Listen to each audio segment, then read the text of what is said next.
This is the Town of Lake Park, Florida Special Call Community Redevelopment Agency meeting for Wednesday, June 17th, 2026. The time is now 6:37 p.m.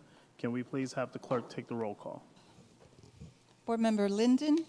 Here. Board Member O'Rourke.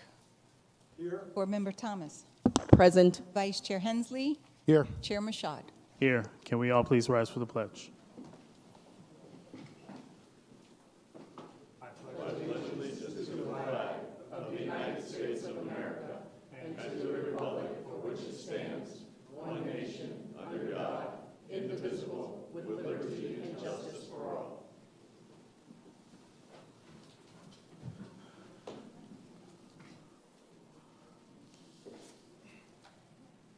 Okay, welcome everybody tonight.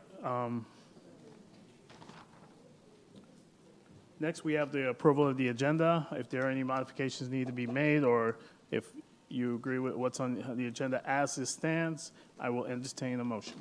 This is for the CRA? This is for the CRA. I'll make a motion to approve the agenda as it stands. Do we have a second? We have a first and a second. Any other further discussion? Seeing none, those in favor say aye. Aye. Those opposed? The approval of the agenda passes unanimously. I have nothing under special presentation and report. However, I do have public comment cards. I have 3 cards. Understand public comments are for 3 minutes, so be mindful and please be silent while the speaker is speaking, as well as those that speak after. Okay? So first I will call up Patricia LeDuc. And welcome, Ms. LeDuc.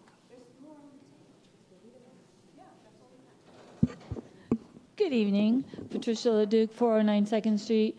I just would like to make a comment regarding the proposed sale of the 800 Park Avenue building. I feel strongly that it's not a good time to be selling off one of the assets for the town. That building is in the charm and character of the historic look that the town advertises and that we've been looking for. And I don't want to see it change at this time. I feel that I read the contract offer, not obviously we haven't gone to a contract yet, but what the stipulations were that they were offering, and to offer the 565 only if they are to receive, some CRA monies to be able to do some of the improvements.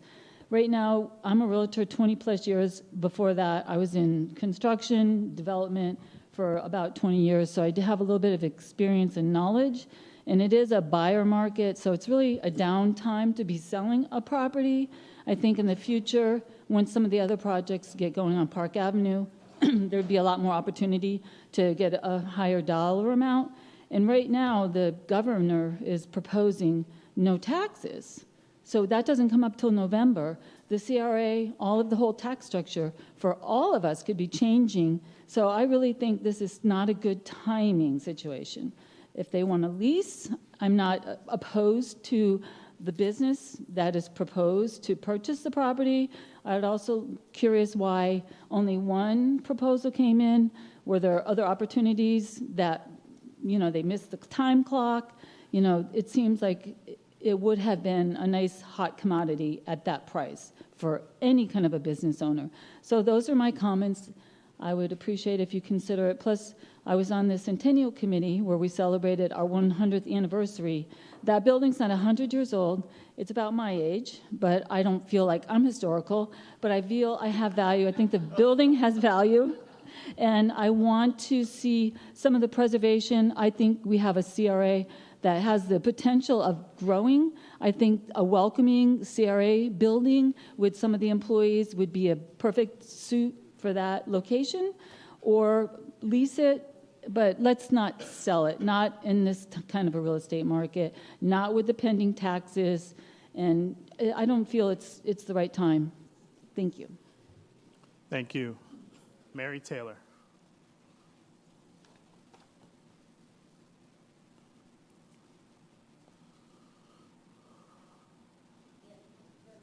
Absolutely.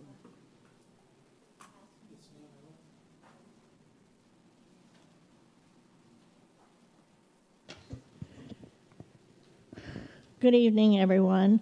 My name is Mary Taylor. I live at 209 Park Avenue in Lake Park.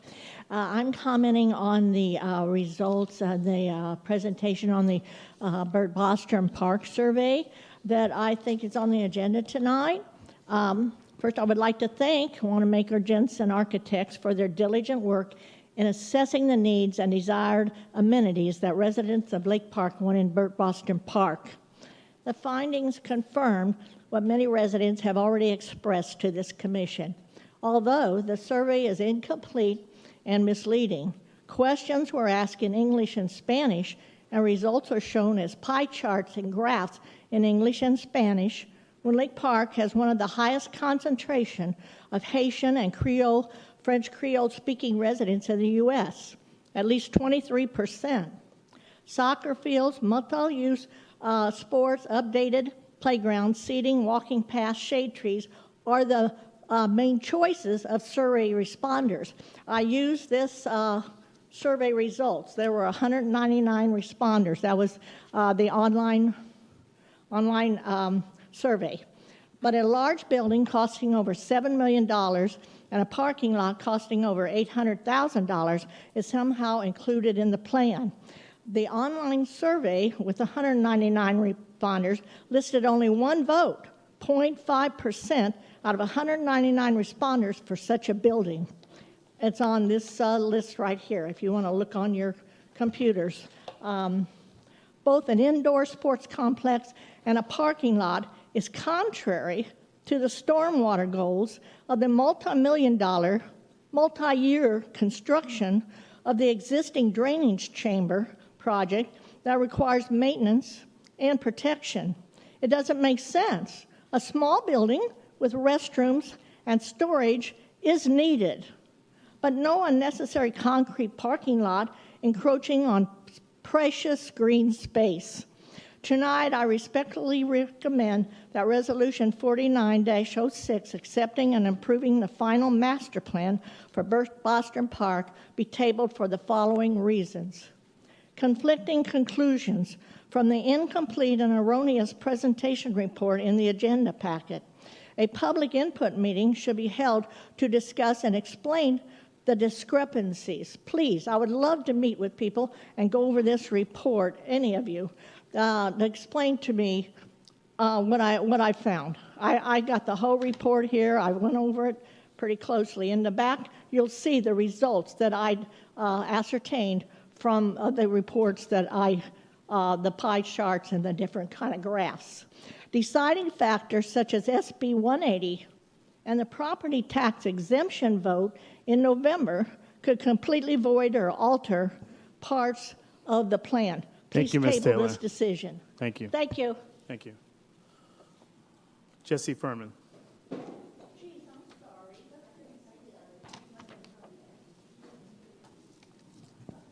Hello, my name is Jesse Furman. I am the owner of Kelsey Vintage Goods, as well as the Rust Market. My business has been here I celebrated 10 years back in April, and the Rust Market has been up and running now for 8 seasons. So just today I finalized the paperwork to fill out the RFP for the 800 Park Avenue building. I emailed you all today. I'm sorry I didn't have printed copies for you, with a proposal to move Kelsey Vintage to that location as an asset for the town. Because of my longevity here with retail success, I do think we have enough restaurants currently underway in the downtown. I do think we need more shopping. And also I would use it as a hub for the Rust Market, where it could be the home base, where we could spread out from there as a core base and either go east or west to expand that. Another thing that I had proposed was putting some sort of historical section inside that does laud and bring more to light the Lake Park Historical Society, as well as the history of Kelsey City.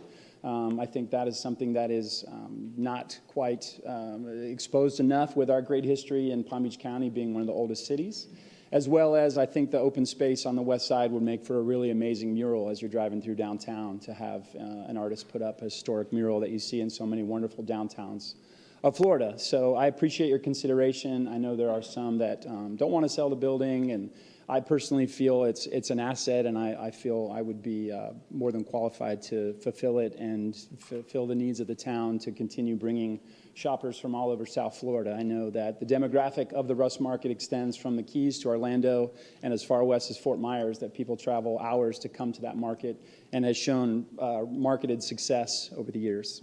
So thank you for your consideration. I appreciate it. Thank you. Before we move further, I have 3 public comment cards. I just want to make sure they're within the right context of which meeting it needs to appropriate to. Mr. Maniotis, is your public comment card for this meeting or the regular commission meeting? This is the CRA. Huh? Okay, thank you. Mr. McCoy? Same. Thank you, sir. And Mr. Abraham? It's for this meeting, correct? Okay, thank you.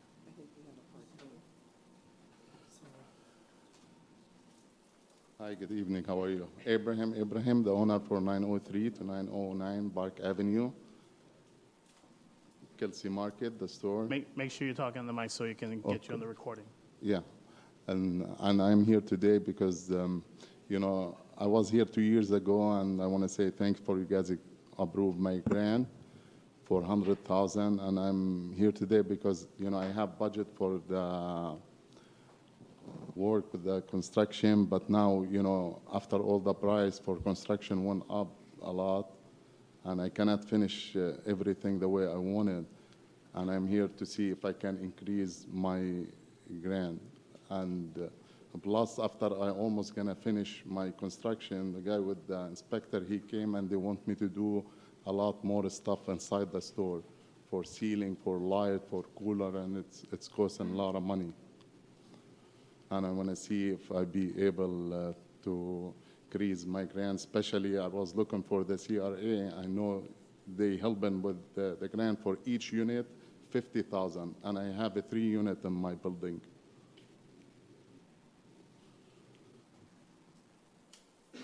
And that's why I'm here today. Again, this is your public comment card. We're just here to listen. This is not a dialogue. It is whatever you wish to say within the 3-minute time.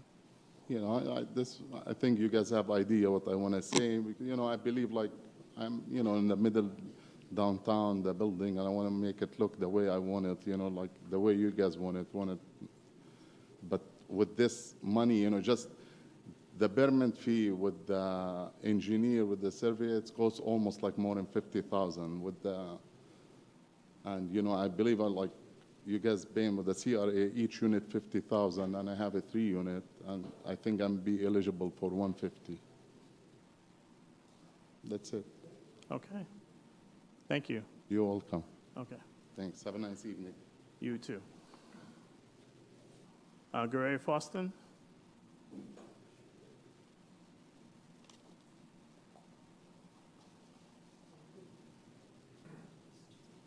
And good evening.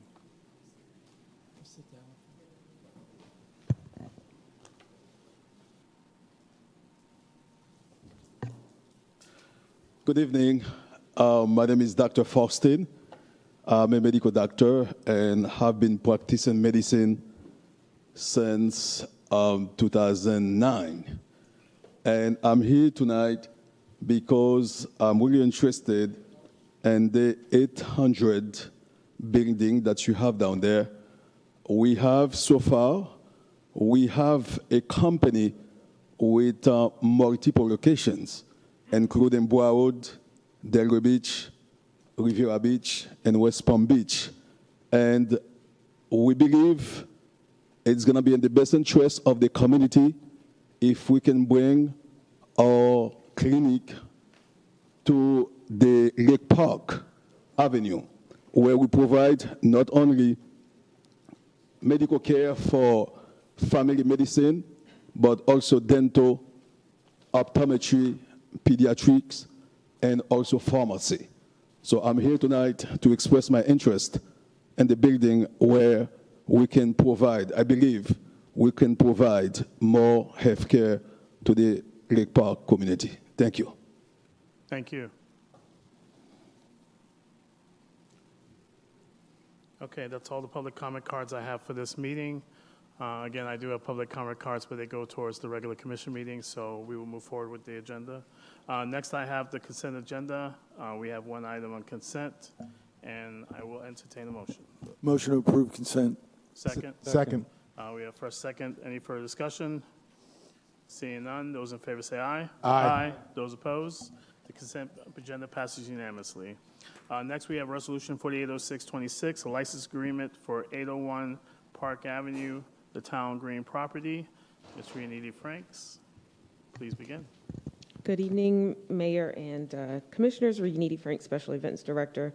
The Lake Park CRA has identified a need to secure a location within the downtown area to support a safe and convenient community space to enhance the ability of the pedestrians and visitors to support this area. And as a result, staff has worked with 801 Park LLC property owner to lease the private open space located at 801 Park Avenue, commonly referred to as the Town Green, to support the community needs in the area. The property owner has agreed to this lease agreement for a 5-year term. The proposed cost for the lease has been proposed to be the CRA maintaining the property at its sole cost and expense, as well as the adjacent residential building landscaping. The proposed license agreement includes a provision enabling the property owner to terminate the agreement upon written notice if the owner elects to develop the site. The owner has also agreed to consider the sale of the portion of this property and will continue to have those discussions with the CRA.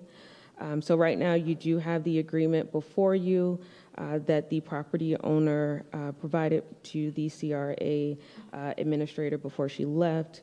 And I guess if you guys have any questions about the agreement, I can answer them or try.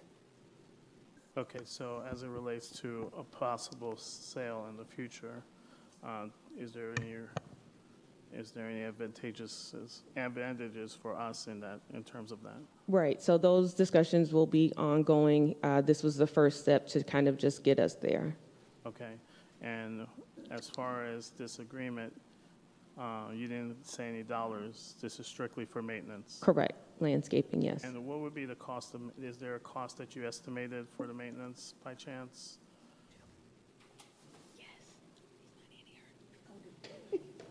This is more of a, are we getting our best bang for our buck kind of situation? I apologize. I was trying to have a computer connection so we could log in and raise the AC. So I did an assessment. We got a quote from one of our consultants, and I gave a copy to each committee member, the attorney, and the town manager. I had sent an email as well. So that's associated cost for the assessment if we do it in-house, Okay. and also, yes. Yep. No problem. I see it now. Thank you. You're welcome. You're welcome. Okay, any other questions?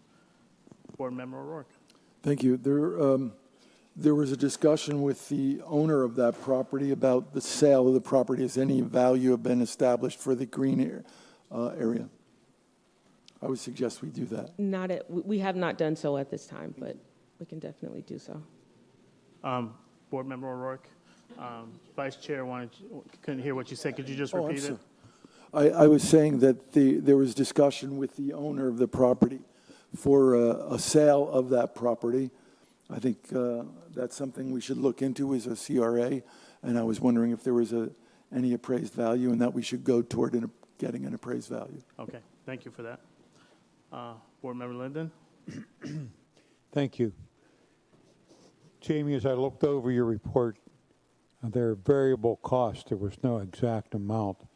Am I right in assuming that there's no other, or Jamie, either one, no other costs to us, the town, other than the maintenance of that property and the alleyway on the side of it? To the best of my knowledge, Commissioner, that is correct. It's just maintenance to the area. Okay. Yes. Okay. We've got a variance of about $700 in here. Which one are we going with? we're proposing, as you could see in the email that I sent, we're proposing to do the work in-house instead of going contract to do the work. I have spoken with the team, and we're all in agreement that we could perform the work. The only caveat is that if we had to do any work that came out of a position that we could not perform in-house, then we would require quotes to do. Hypothetically, if we had to trim large trees and we don't have the lift, then we will get a contractor to do so. All right, so we've got an estimate from you for 5,898 up to 6,354. What number are we going to use? Okay, so the number that I quoted was based on our equipment and our resources. Nevertheless, if there's any change in or either consumptions of consumables or such, then you have that escalation, you have that bridge. But we're going to the lower end because I don't think it's going to be that long. Okay. All right, thank you. You're welcome. Okay. Board Member Thomas. Good afternoon. I want to thank you because what you provided for me was what I had requested to kind of like see what that cost is. However, I want to know, in the event, since we are maintaining private property in exchange for the use of the green area, in the event that we damage, say, the sprinkler system, would we be responsible for ensuring that? As I know that when we have lawn maintenance, my lawn maintenance guy doesn't repair mine, I just have to sort of like find it in-house. So have we considered that cost too as far as something like that happens? Yes, and obviously even the contractor, it's all contemplated that we will have to cover if there is any major damages to the system. Hopefully we take care and we're very careful when we do our job, but if it were to happen, yes, we will cover it under. The reason why I had asked for this breakdown was because we are very interested, of course, in the green area. And my thoughts were, and I would have to say I would concur with O'Rourke, was did we come up with a price or something that we would negotiate from, because this is in-kind services that we would be providing. However, it is a cost to us. And if we could negotiate from that standpoint, because in fact, we're providing a service that they're not going to do, but we're also getting a cost benefit of that as well. But I wanted to find out if we had at all negotiated something that we would be looking at the end of these 5-year agreement. Not at this time, but we do plan on continuing to have discussions with the property owner about the sale. His original thought was that he was going to build another building on the parcel next to it. And just at this time, he's pretty much said that that is not the way that he wants to go right now. Mm-hmm. And so we have said that once we kind of get through this process with getting the agreement on hand, that we will go back and have more discussions about the hopeful sale of the property. So the intent then for the property owner is to actually build another structure? That was his intent when he purchased the parcel, but at this time, no. Because the history behind that is that we've been waiting for 30 years for that property to be developed. Yeah, no, he does not for anyone plan. who doesn't know. Yeah, no, he does not plan on building anything any longer, no. Okay. And that is for the record. Yes. But sure. Yeah, question about the green field. I don't know if you know this offhand, but usually when we use it, or we charge a price for it? No, we have not. Please, let us use it for free? Yes. Okay. I mean, I understand, I'm just like the rest of my colleagues, I will really want to buy it. However, I know probably what the owner is thinking is that's not a good time to sell anything right now. So I do like the agreement if we can maintain the property, and I'm glad you asked one of my questions. One of them asked about if we need to do an outside company, because I know they have some tall trees, and that could be a risk or whatever. However, if we can continue to have ongoing conversation, hopefully we get a little better in the economy and the tax thing worked out for us, and maybe at the end of 5 years we can talk them into selling and so I'm all for it. I'm not going to echo. I don't need to echo. I'm in a. Just one more quick one? Yes. All right, go ahead. The agreement that we have, although it's for the maintenance of the property, right? We just have an agreement, we'll maintain the property and Yes. take care of that expense. However, there is the agreement allows the owner of the property to at any time ask for, upon written notice, to pull out of that if they want to develop the site.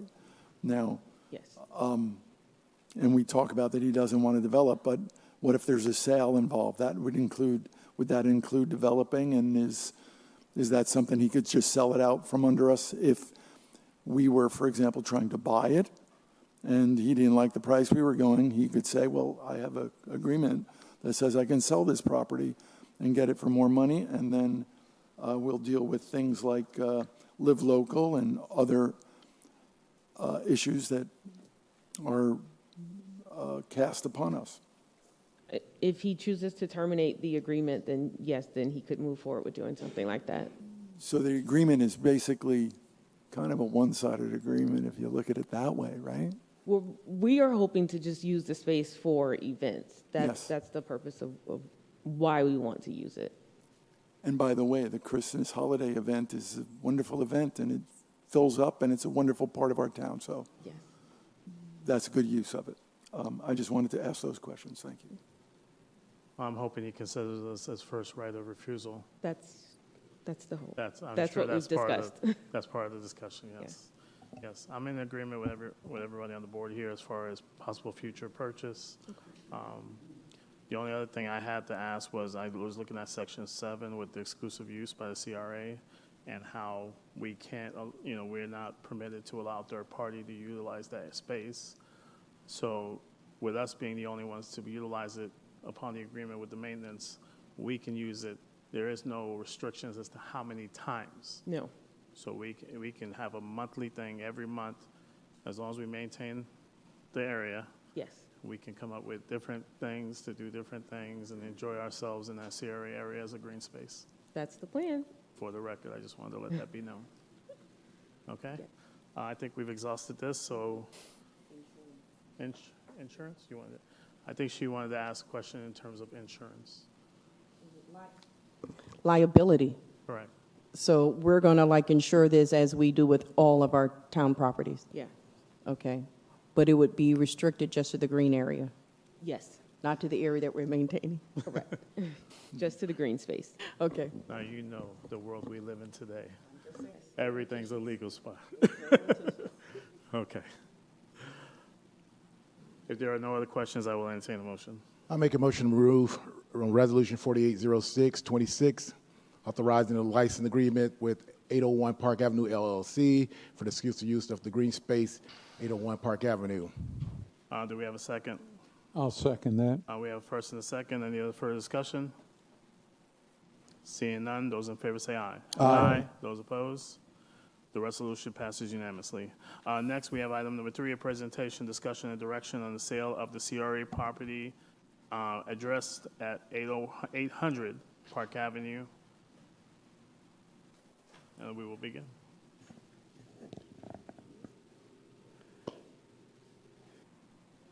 Good evening, Commission. My name is Ken Krasnow. I'm the Vice Chair of Public Institutions at Cushman and Wakefield, a global real estate company. We've been engaged with the town for approximately 6 months. I'm so happy to be here and happy to be working with you. Nice to meet everybody here this evening. So what I am going to do this evening is give you an overview of the process that we've undertaken, and then I'll be happy to answer any questions. So obviously we are talking about the property at 800 Park Avenue. She's going to show me how to, any button is good. It does, yes, it does. Okay, so quick little overview. I'm just going to give you, again, a little bit of the overview of our marketing process, the summary of the proposal, and then sort of our next steps. My colleague, Jeff Allman, who's one of our retail specialists, couldn't be here this evening. But as I said, I'm the vice chair of public institutions. I've been in the commercial real estate business for over 35 years, and I'm working with a number of municipalities similar to Lake Park. This is a little bit of a timeline. So the Lake Park, the CRA, issued the request for proposal on March 2nd of this year. On the 4th, we began our marketing process in earnest. A sign was installed in the property.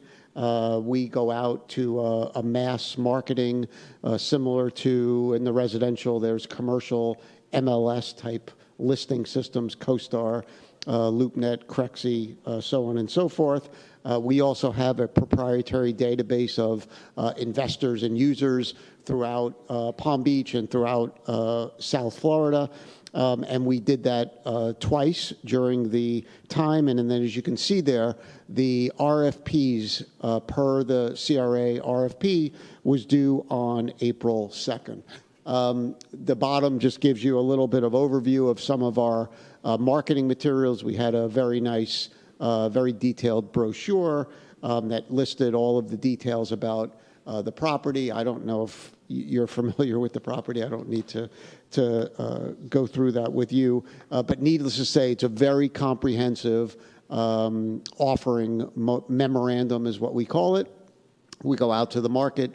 And next, I'm going to talk about the bid that we received from Nature's Way Cafe. Nature's Way Cafe is a health-focused cafe concept offering fresh, high-quality food and beverage options in a welcoming, community-oriented environment.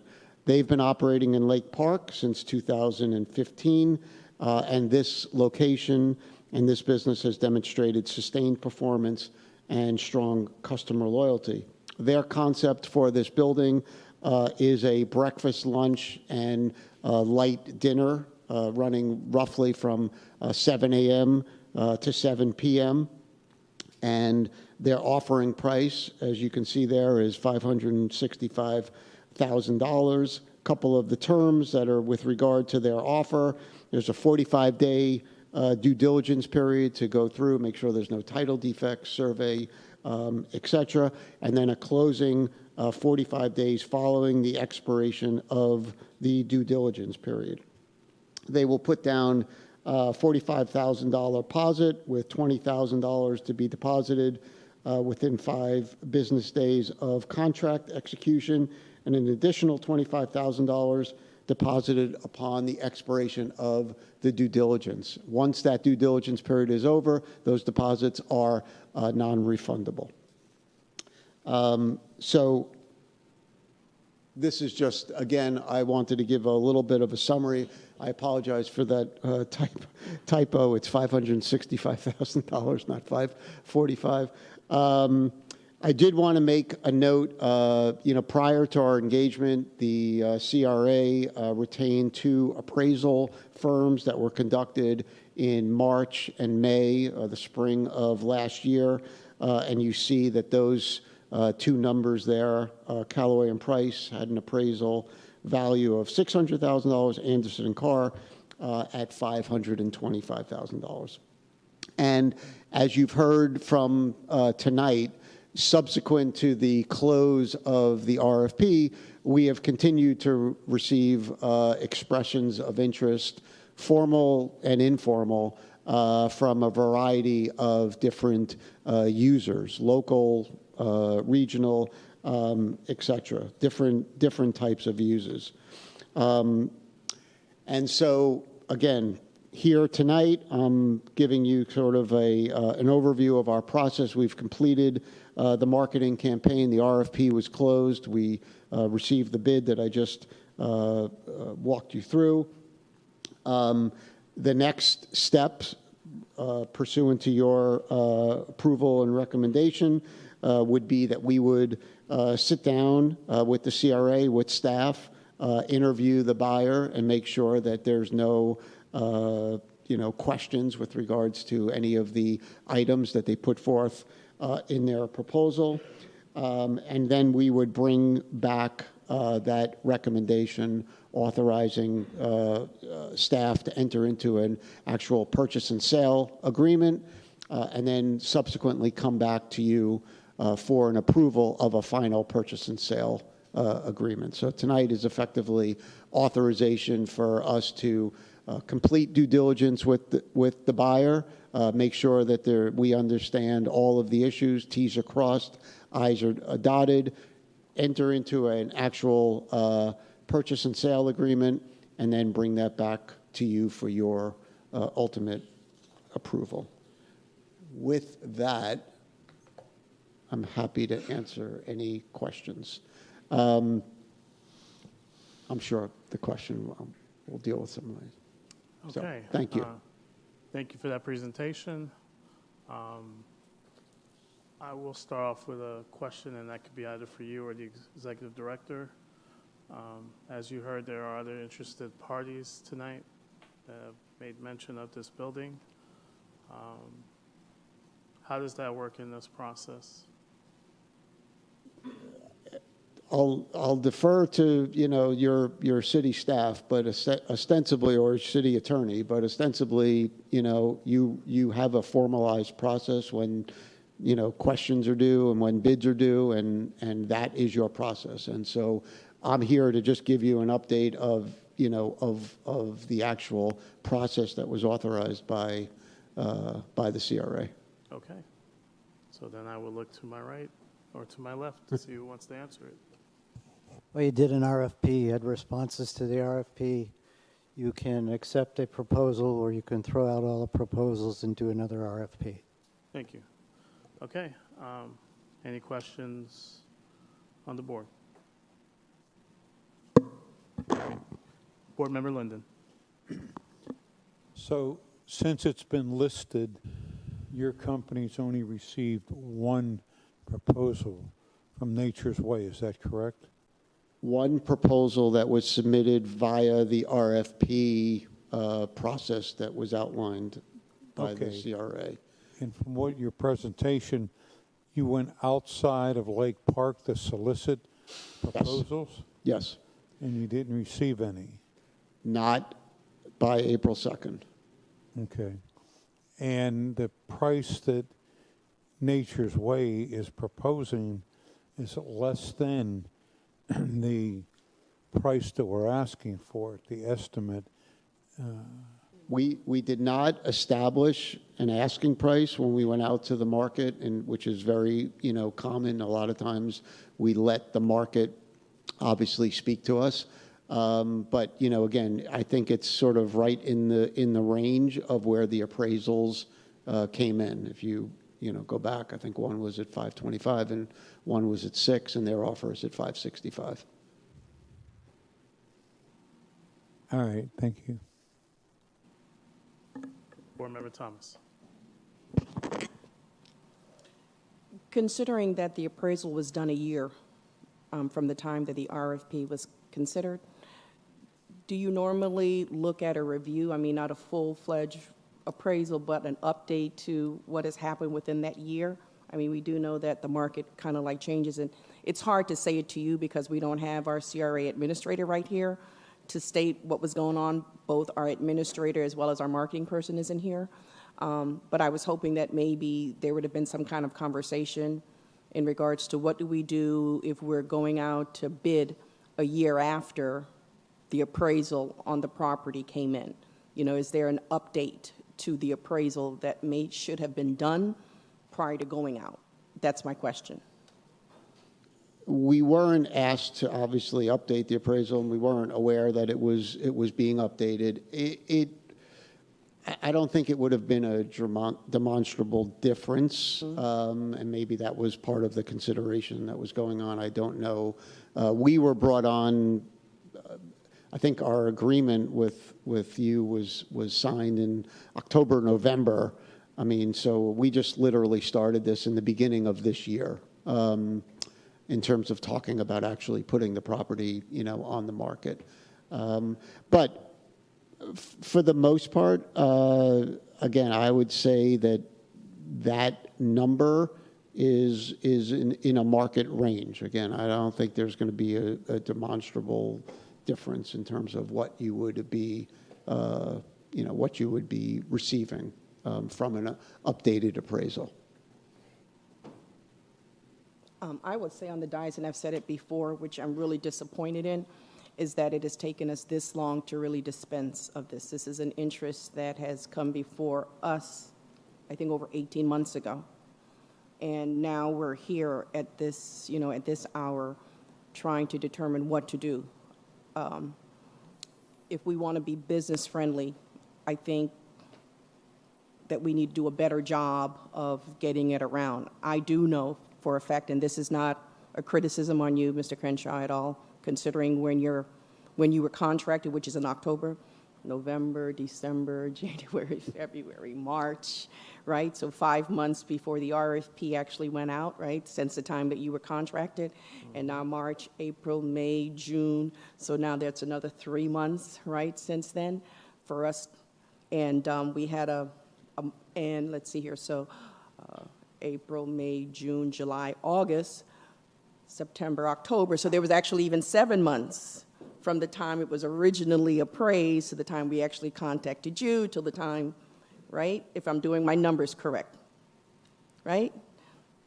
So I'm going to say on the part of... Now, for clarification, when I say we were retained, that was for general real estate brokerage services. It But that was in not October. specific for this property. But it was in October.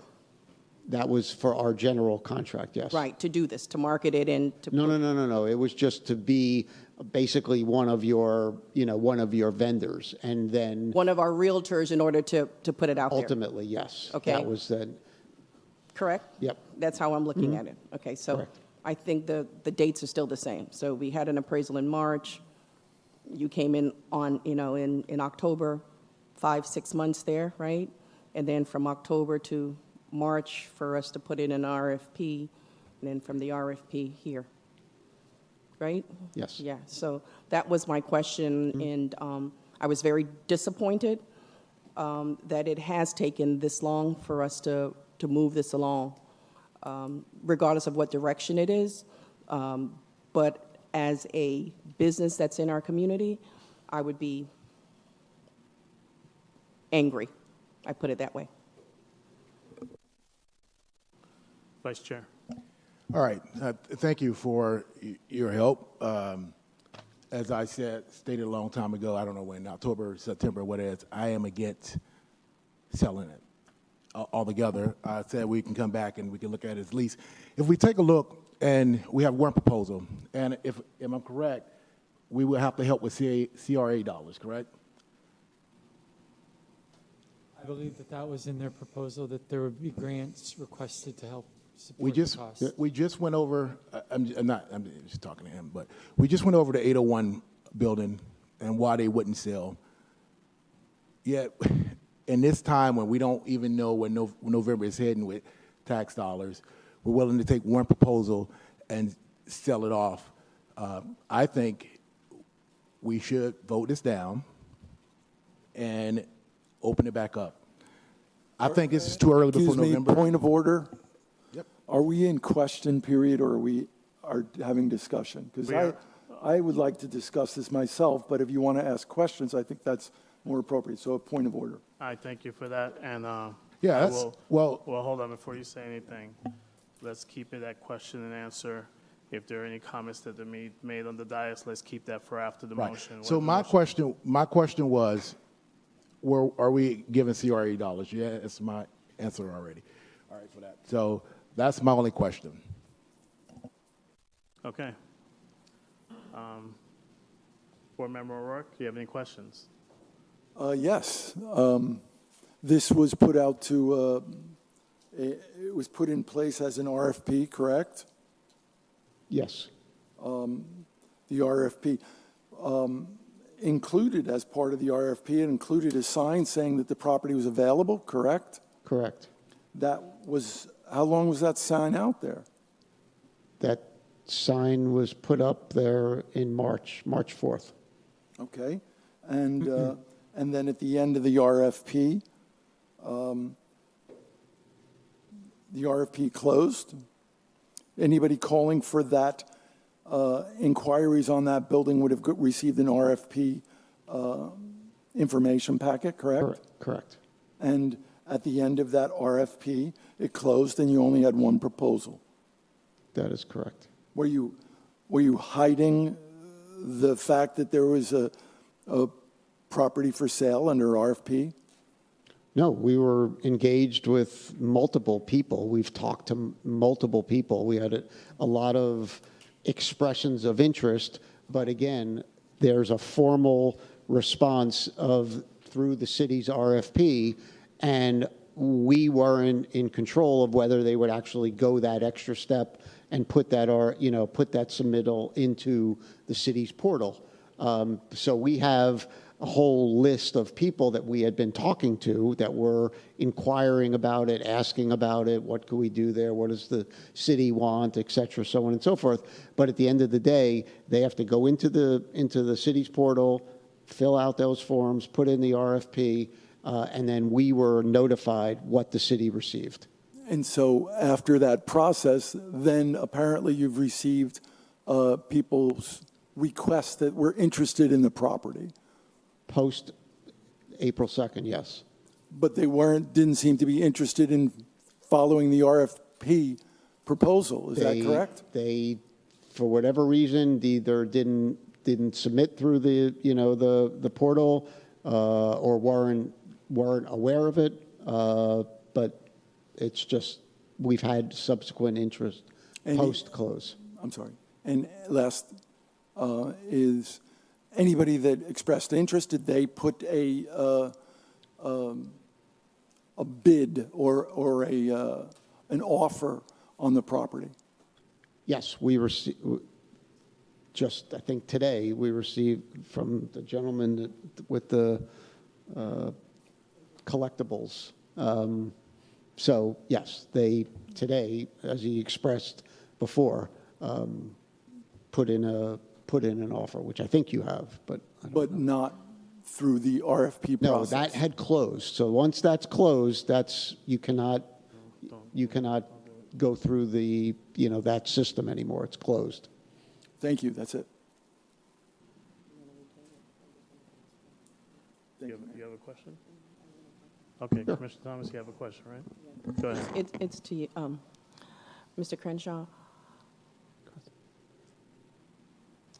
When did this bid come in? We did the RFP. When did the actual bid come in? This one bid that we got, when did it come in?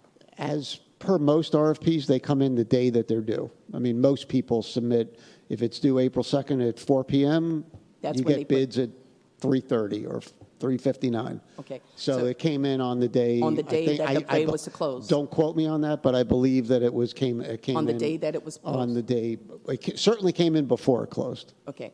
And another question, you did state that you had a signage that was up that actually stated that this is for, okay. So anyone that's passing by could actually see it? Available for sale. Okay. So as well as in your MLS out there?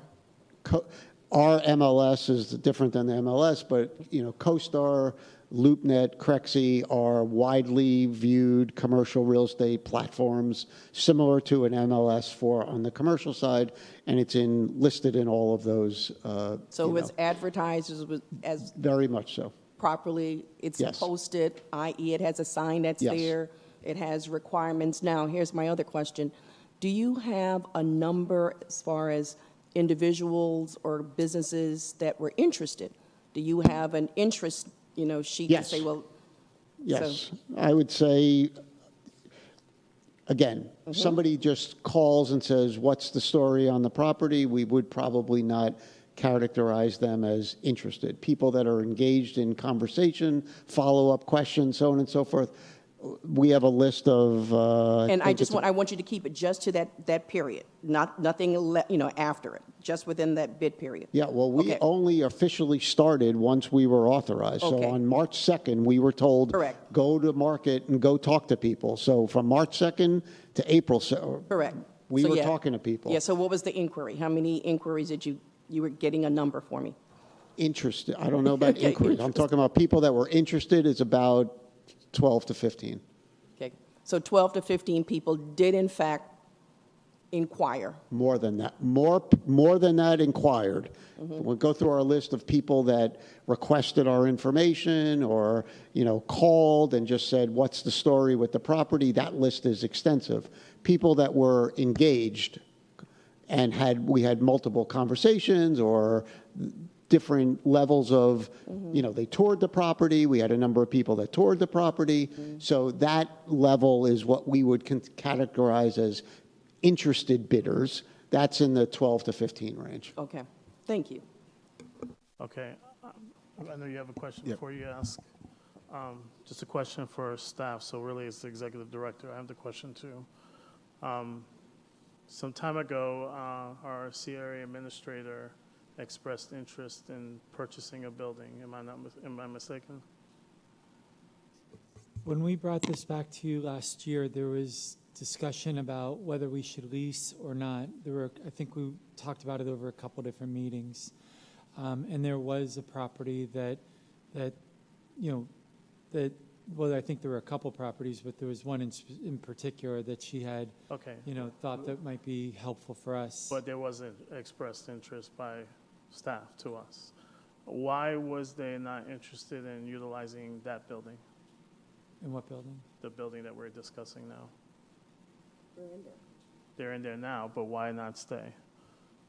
I'm just trying to rehash my memories on that. What the thought was that was expressed to the CRA board and over a couple different meetings was that can we activate the building?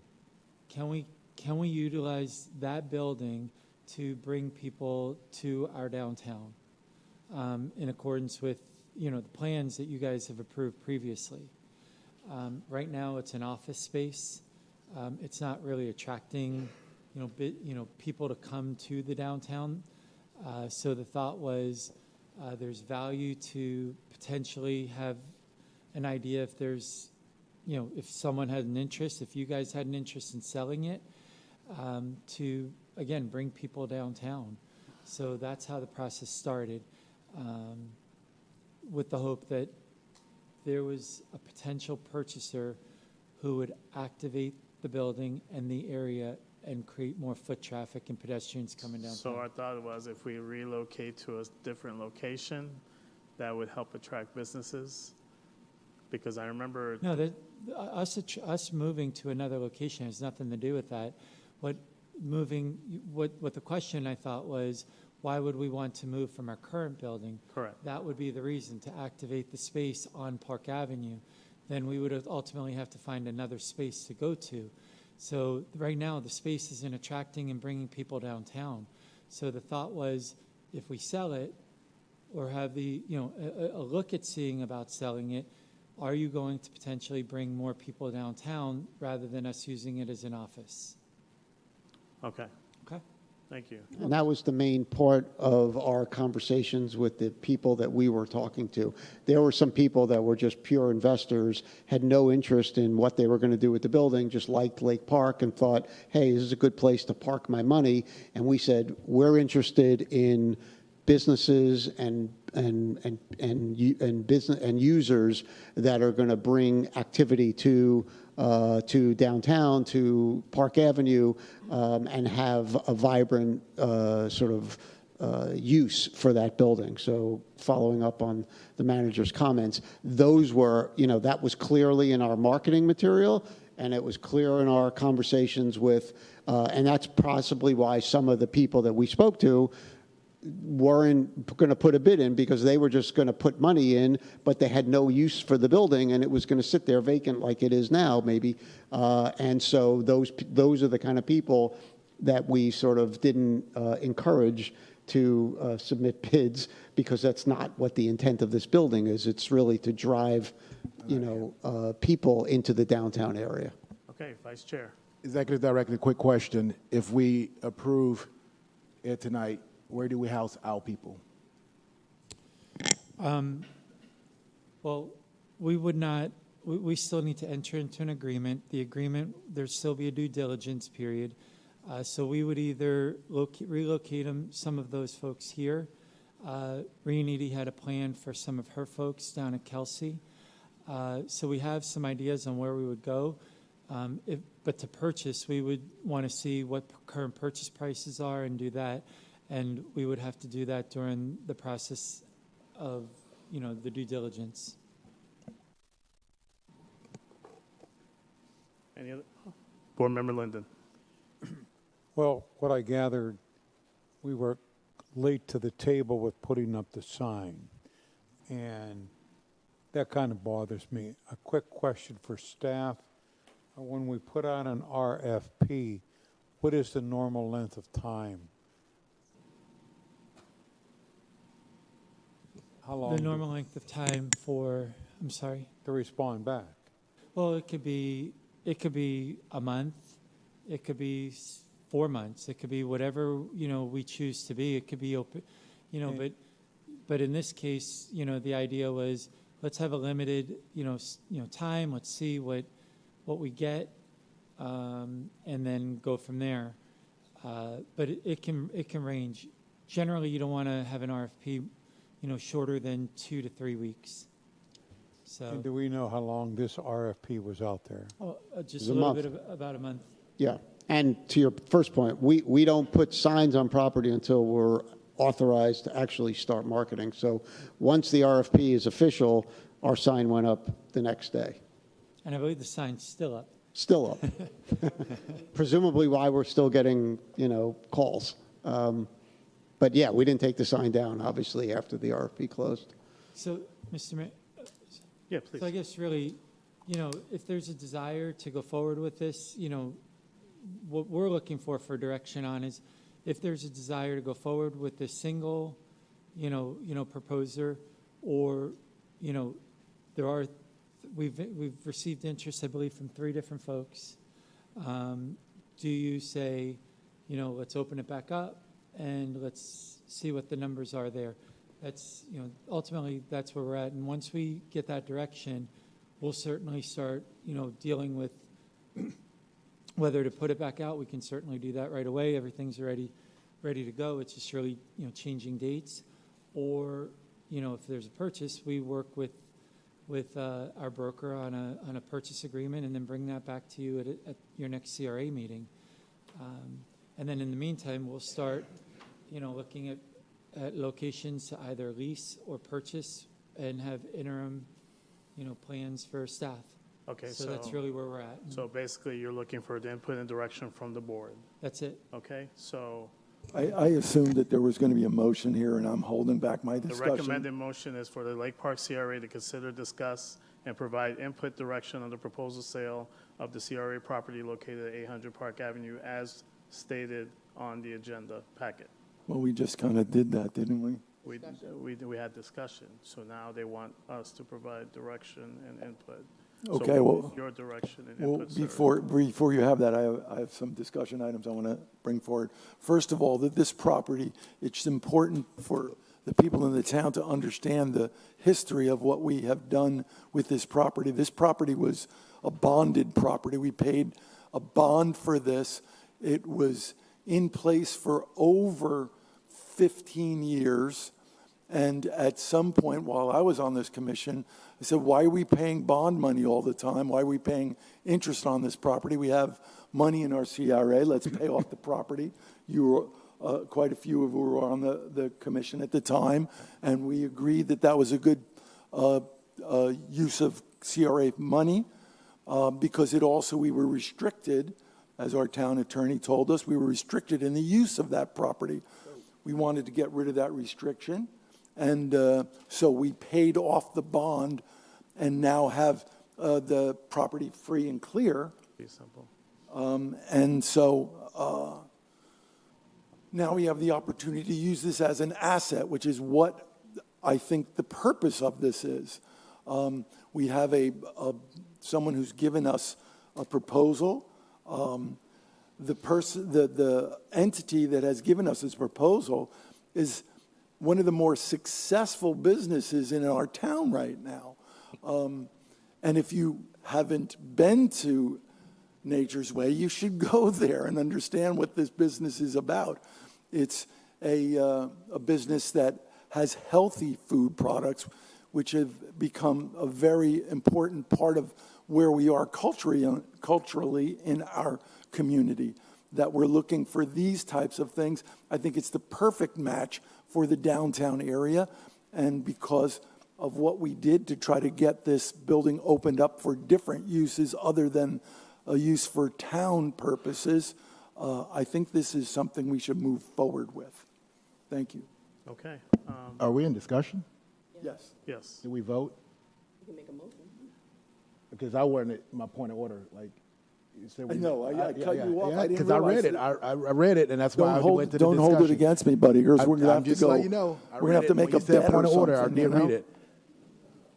Now. I was going to go point of order, but I just let you have it. Now, children. Thank you. Let's have a discussion. Yes. Thank you. Michael, I'm sorry. I didn't. I thought it was for a motion. I'm looking at the motion. The motion is not really too much more than discussed. I was going to say that, but I didn't. Board Member Linden, please continue. Thank you. Well, I think that we owe it to the other businesses in Lake Park and those not in Lake Park to extend this or repost it, because before we do that, though, we got to get an accurate account of what the property is actually worth. All right? You had said that when you talked to some of these people and they toured the building, I'm sure the question came up, how much? And how did you answer that? We gave them a sense of other comparable sales in the market so that they have a sense of general market ranges. But again, allowed the market to speak in terms of value. Different businesses will apply different values to different buildings. And again, because the main factor here was to activate this and to drive business and activation into the downtown, we wanted that to really sort of be the, kind of the guiding light. So we gave them guidance in terms of where other buildings like this are being sold. And to your point, Commissioner, I think we're in that range. So like I said, I don't think there's going to be a demonstrable difference in price. You're not going to get twice the price or something along those lines.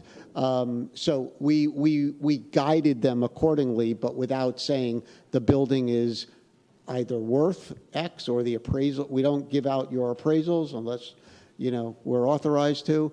So we gave them general market guidance and let them make their own decision in terms of where they feel the value was. Looks like we've made some mistakes along the way. In my opinion, and we need to rectify it because we need to get the maximum out of the appraisal for this property if we're going to sell it.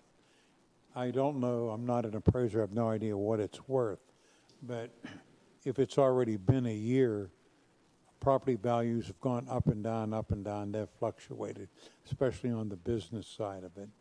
So I would propose that we get it appraised and put it back out for an RFP. I have a follow-up here on that. Before you follow up. I'm gonna go with Vice Chair for a moment. Just so, before you follow up, you can double it. I completely agree with Commissioner Linden. Board Member O'Rourke? Okay, so part of this process is to not just the value that we're getting dollar-wise for the property, correct?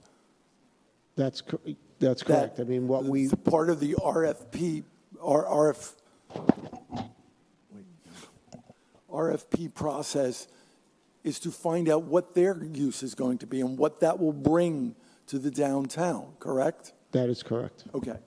So, Just make sure you understand we're not doing questions and answers. Oh, sorry. We're talking across the Right. board here, right? Point of order. You understand that, right, Board Member O'Rourke? my mistake. So. My point of so order. That question is addressed to all of you, and Okay. for you to consider that. Thank you, Mr. Crashaw. Just Snow. point of order. But very good. You got me back. I submit to that. No, I'm not in the mood of gamesmanship. I'm in the mood of business, getting Yes. things done. So the point I'm asking about that is it's not about the top dollar. It's more than that. First of all, we've gotten appraisals because, as this gentleman has said, part of this process is the market will establish what the value of this property is. The market has established it right now, and the value of this property is the bid that was put in on the RFP. So you can put that RFP out again and start a bidding war, but does that mean that they're going to fulfill the other desires that we have with regard to this property of bringing foot traffic into the downtown, which is really one of our main concerns with this property too, I believe. Okay. Thank you. Executive Director, we have a new CRA administrator, right? What, Yes, sir. could you? She's here tonight. She's here Started tonight. today. No, she did start today. Yeah, yeah, I know she's here. Her name again, Liz? Leanna. Leanna. Has Leanna taken the time to look at that building? Because again, She just started today and was doing Understood. mostly her orientation. And that's where I'm getting at, because it is an asset, yes. We took care of it in terms of paying off the bond, yes. Our original intent was to have staff housed in there, whether it be CRA, recreation, this, that, and the other, yes. The previous CRA administrator had a plan, yes, right? In terms of the building, what to do with it, where to go with it. However, we now have a new CRA administrator. I would like to know what this new CRA administrator thinks of the asset that we have currently in terms of. Are you asking for that tonight? I'm asking for that, yes, tonight. I- Because I- that's Miss- I'm not Mr. asking Chair, I for, don't no, think no, that's no. appropriate And I don't to mean ask it, her I don't tonight. mean it tonight as in give me the answer. I mean that was within the coming days to look at it because. Well, I think, we can certainly have her, look at it, look at, what's in the area. At the end of the day, it really comes down to you guys set the policy on what do you want. You've already established a master plan that's been approved for activating the downtown. This is an opportunity to do that at some point, whether it's with this individual proposal or others. And it's following the plan that you've already established. And so that's why this was even brought up when we did bring it up. And this board said, let's go forward with that. And let's see what's out there. It doesn't mean you have to accept it, as the attorney said. You do not have to accept just because you went out for a proposal. You have one in front of you that you certainly can, which may or may not contribute to what you guys have already approved in your plan. You can go out. Those are really the two options that you have. You can just open it back up, and hopefully the current proposal will reapply if that's your choice. But really, it comes down to being not really what staff will recommend based on what you guys have already approved for the downtown. That's all that it's not going to be. We think this or we think that. It's based on what you guys have already approved. Here's what we would recommend. I understand that, but my thoughts are, if we're going to look to find ourselves a new home for the CRA staff and have to go to exhaustion of looking for another building, selling this building, doing this, taking our time, why are we even doing it anyway when we could just maximize the ability of having that building when we exhausted ourselves in the past to get rid of a bond, just as Board Member O'Rourke said at his time when he and that was a big thing for him, is to exhaust ourselves of all debts. Correct me if I'm wrong. You're right. And now we have done that, and we're ready to say, okay, let's just get rid of it. That's y'all's decision on making that choice, absolutely. You guys, we went forward with this at the direction of this board, and you guys can certainly pull that back. You don't have to go forward with it, as the attorney mentioned earlier with regards to the proposals. But this was the direction of the board to go forward and bring this out. In fact, there were multiple discussions about it. Board Member Thomas, what say you? What say I is this. This was a self-initiated sale. So I'm going to bring it back to history. This building was the original building for Park Avenue Barbecue, am I correct?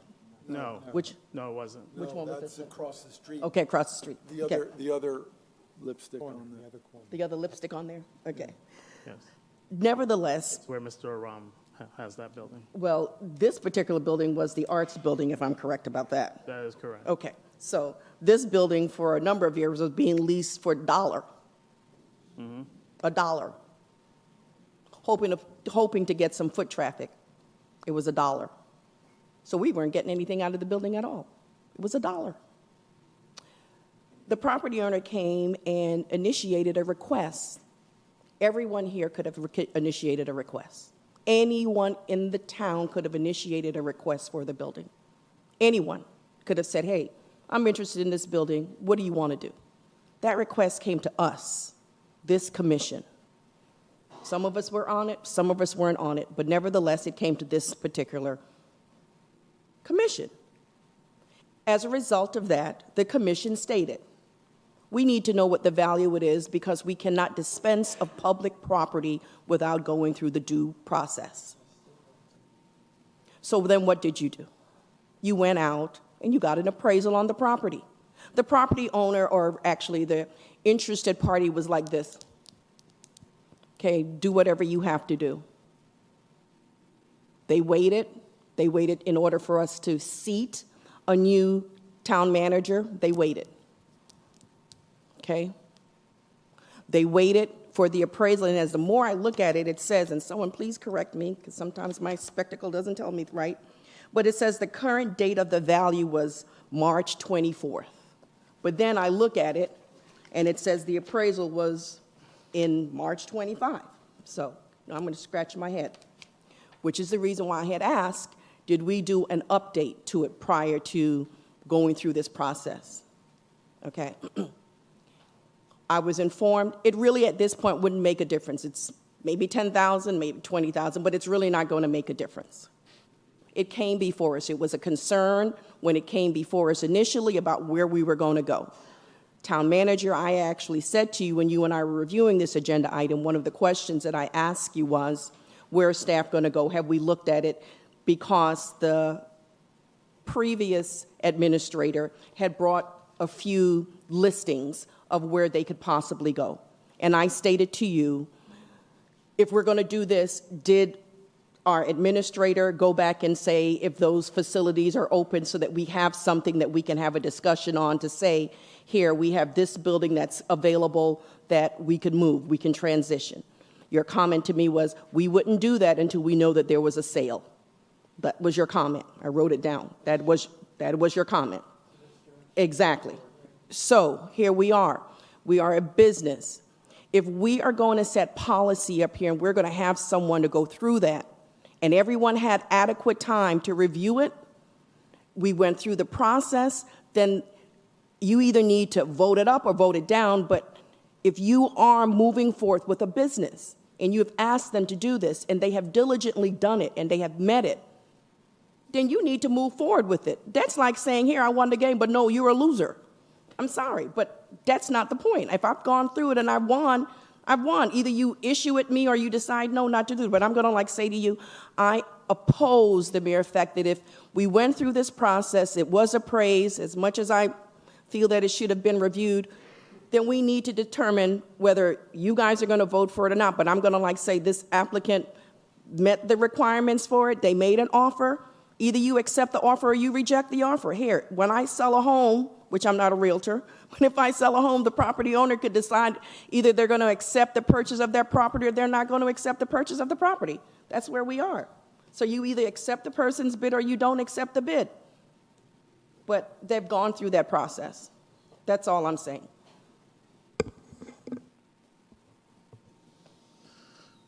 Okay. So we have more people wanting to, We have a motion anywhere around here? They need to make one. I make a motion to reject the offer. do we have a second? I'll second that. We have a first and a second. I'm just going to ask the question, just as formality. Is there any other further discussion? I'm sorry. Is there any other further discussion? Yeah,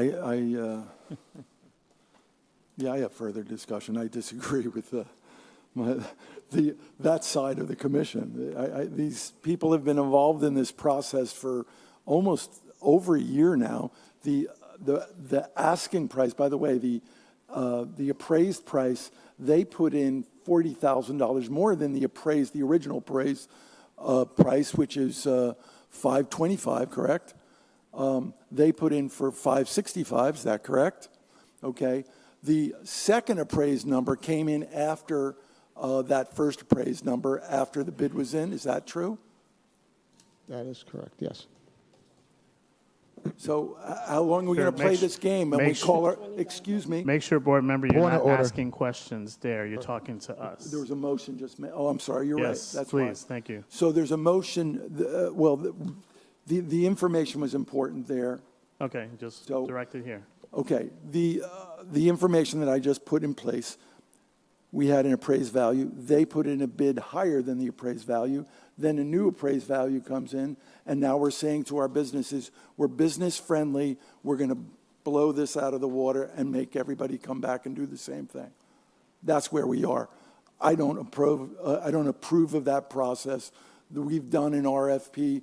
I'm going to vote against the motion that you just made. I do want to say CRA dollars are to be used in CRA. So if the CRA have money and you want to request for a grant, request for a grant. That's what it's there for. We have a big business right now that requested for a grant, and they're doing very well. Guess what? They're in the CRA. That's what the money is used for. So if the person is making a request and it's going to enhance the CRA because they're using it for the CRA, hello, that's what it's there for. Use it. Now, I would always say, because I'm one of those persons that says that if we're going to ask for the grant and we offer you the grant, then work within the grant. Don't come back to me to ask for any more money. So whomever that person may be, because you can apply for it. All what we ask is that when you do apply, meet the deadline and do what you said you were going to do. That's it.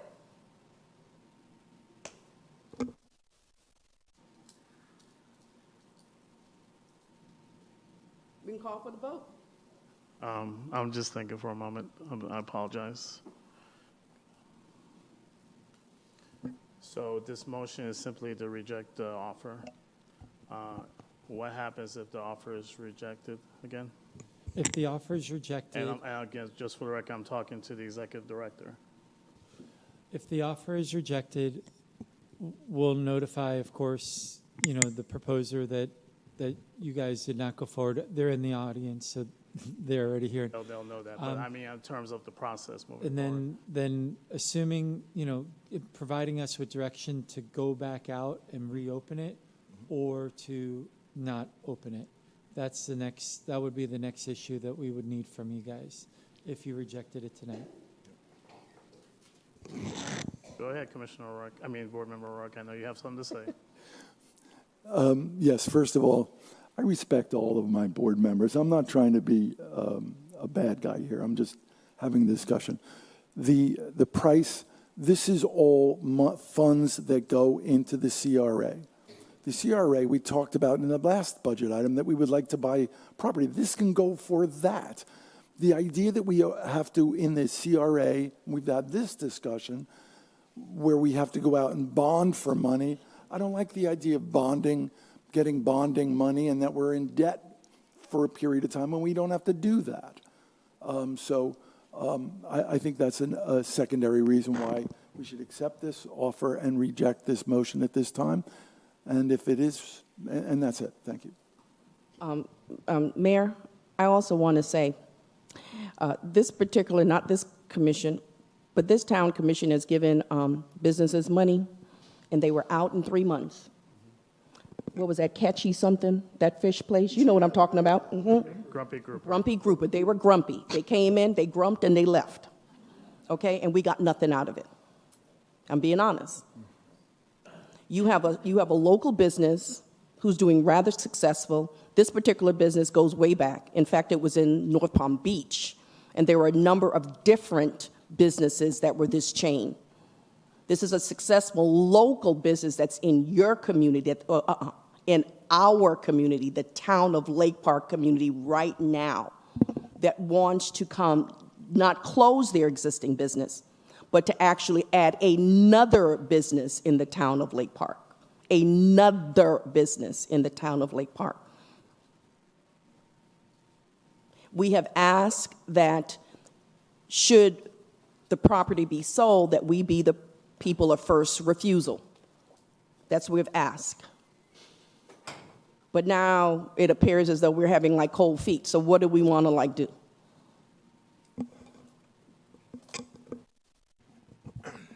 I just want to say this to clarify this discussion.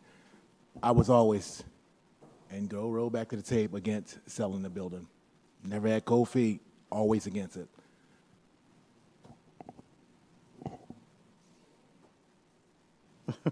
Okay. Let's vote. Let's vote.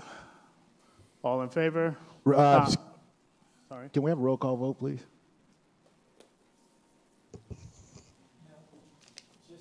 Just to confirm, can you?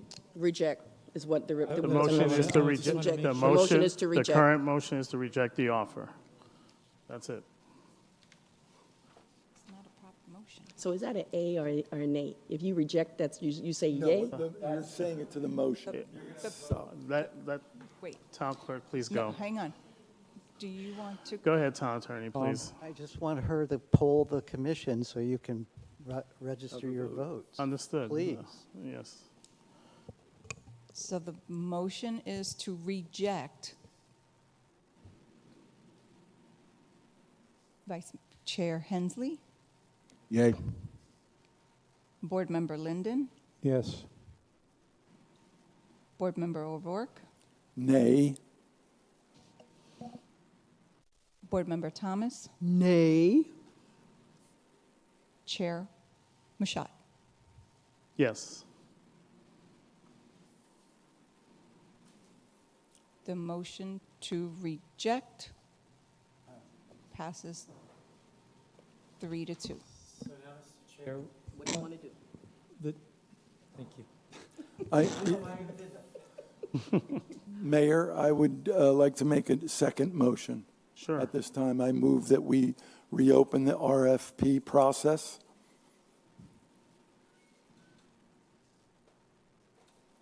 Do we have a second? Oh, I'll be glad to second that. We have a first and a second. Any further discussion? Yeah. Do we want to sell it? Because by you requesting an RFP to go back out, what you're saying is that you are willing to sell it. And so we need to know the direction. If not, let's not even waste time. Because this keeps going back over and over and over. When I was a resident, this was 5 times. Something needed to be done with this property. Now we're back to it again, and this is 2 years have passed, and we're back. So decide what you want to do with this property. Do you want to keep it and lease it for $1? Do you want people to come into the CRA where there's no windows and it's dark, and the CRA is sitting in a corner with a sheet? Is it a sheet, or it looks like a sheet when you come in? You know, a little accordion thing that separates them from everyone else. It cannot be used adequately for a recreation facility. It cannot be used adequately as an office. So what do you want to do? What do you want to do? That's all I'm saying. And then let's stick to it. Okay, just so you understand, and I know you keep re-emphasizing this that rental, and to go back just a small minor hint of history, when we had rented it to the nonprofit, we did that in error. As stated on the bond, the use of the building was to be public use only. And that was a mistake by the town at that time that they made, renting it to a nonprofit entity at $1. So we dropped the ball.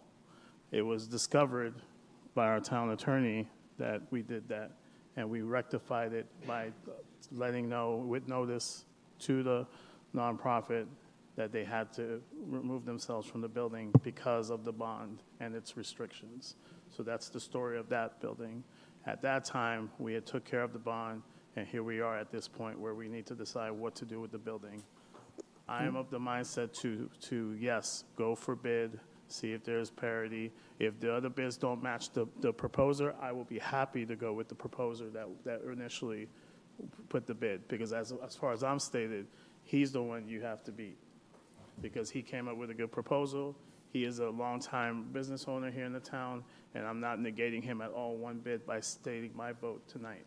So I am of the mindset, let's see the proposals. I am also of the mindset, because of what I said earlier in terms of staff and using that building, I don't want to expend ourselves of CRA dollars going out to get something that we need to get that might be more expensive, considering the climate of the market today in renting space and purchasing space, where we have an asset already in our possession. That is why I'm still in the mindset thinking that way. But if there is somebody that presents themselves with the right offer, the right presentation, the right information for me to say, I will pick you, I will be happy to pick you.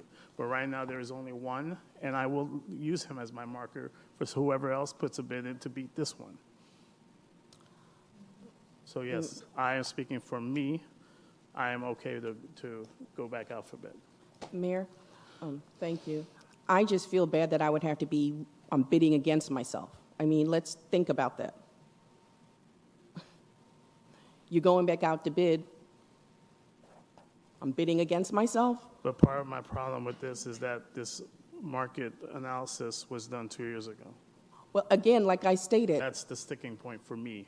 And again, I don't know, because I'm relying on someone who is versed in this field, who actually says, well, it really wasn't going to go much more than that.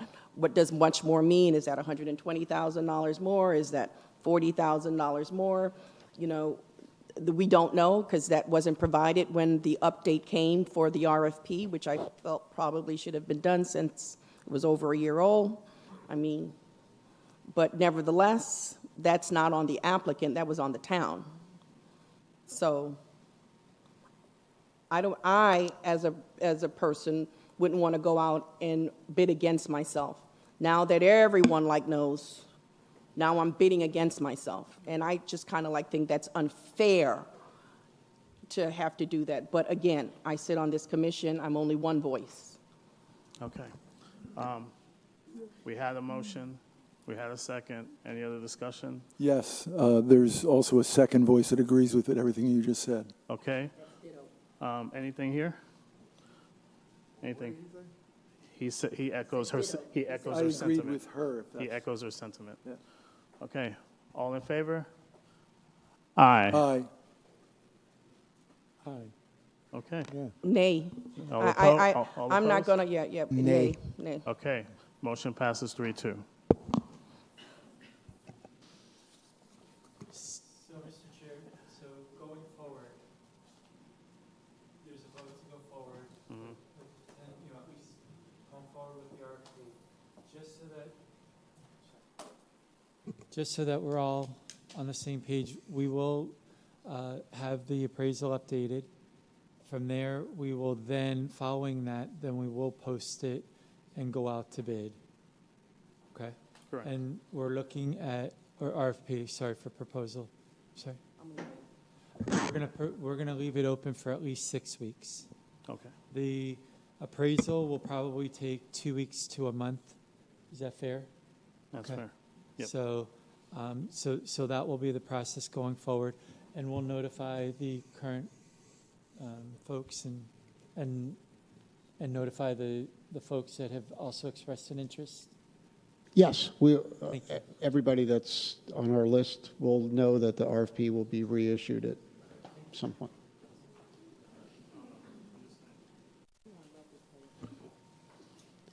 Okay, Okay, thank you for your time. thank you. Thank you. All right, moving on. Thank you. Presentation, discussion, direction on the proposed downtown Lake Park branding concepts, Lake Park Community Redevelopment Agency from RMA, otherwise known as Redevelopment Management Associates. And you may begin. Yes, hello. Good afternoon, Mayor and Commissioners. My name is Ansley Farrell. I'm here representing RMA.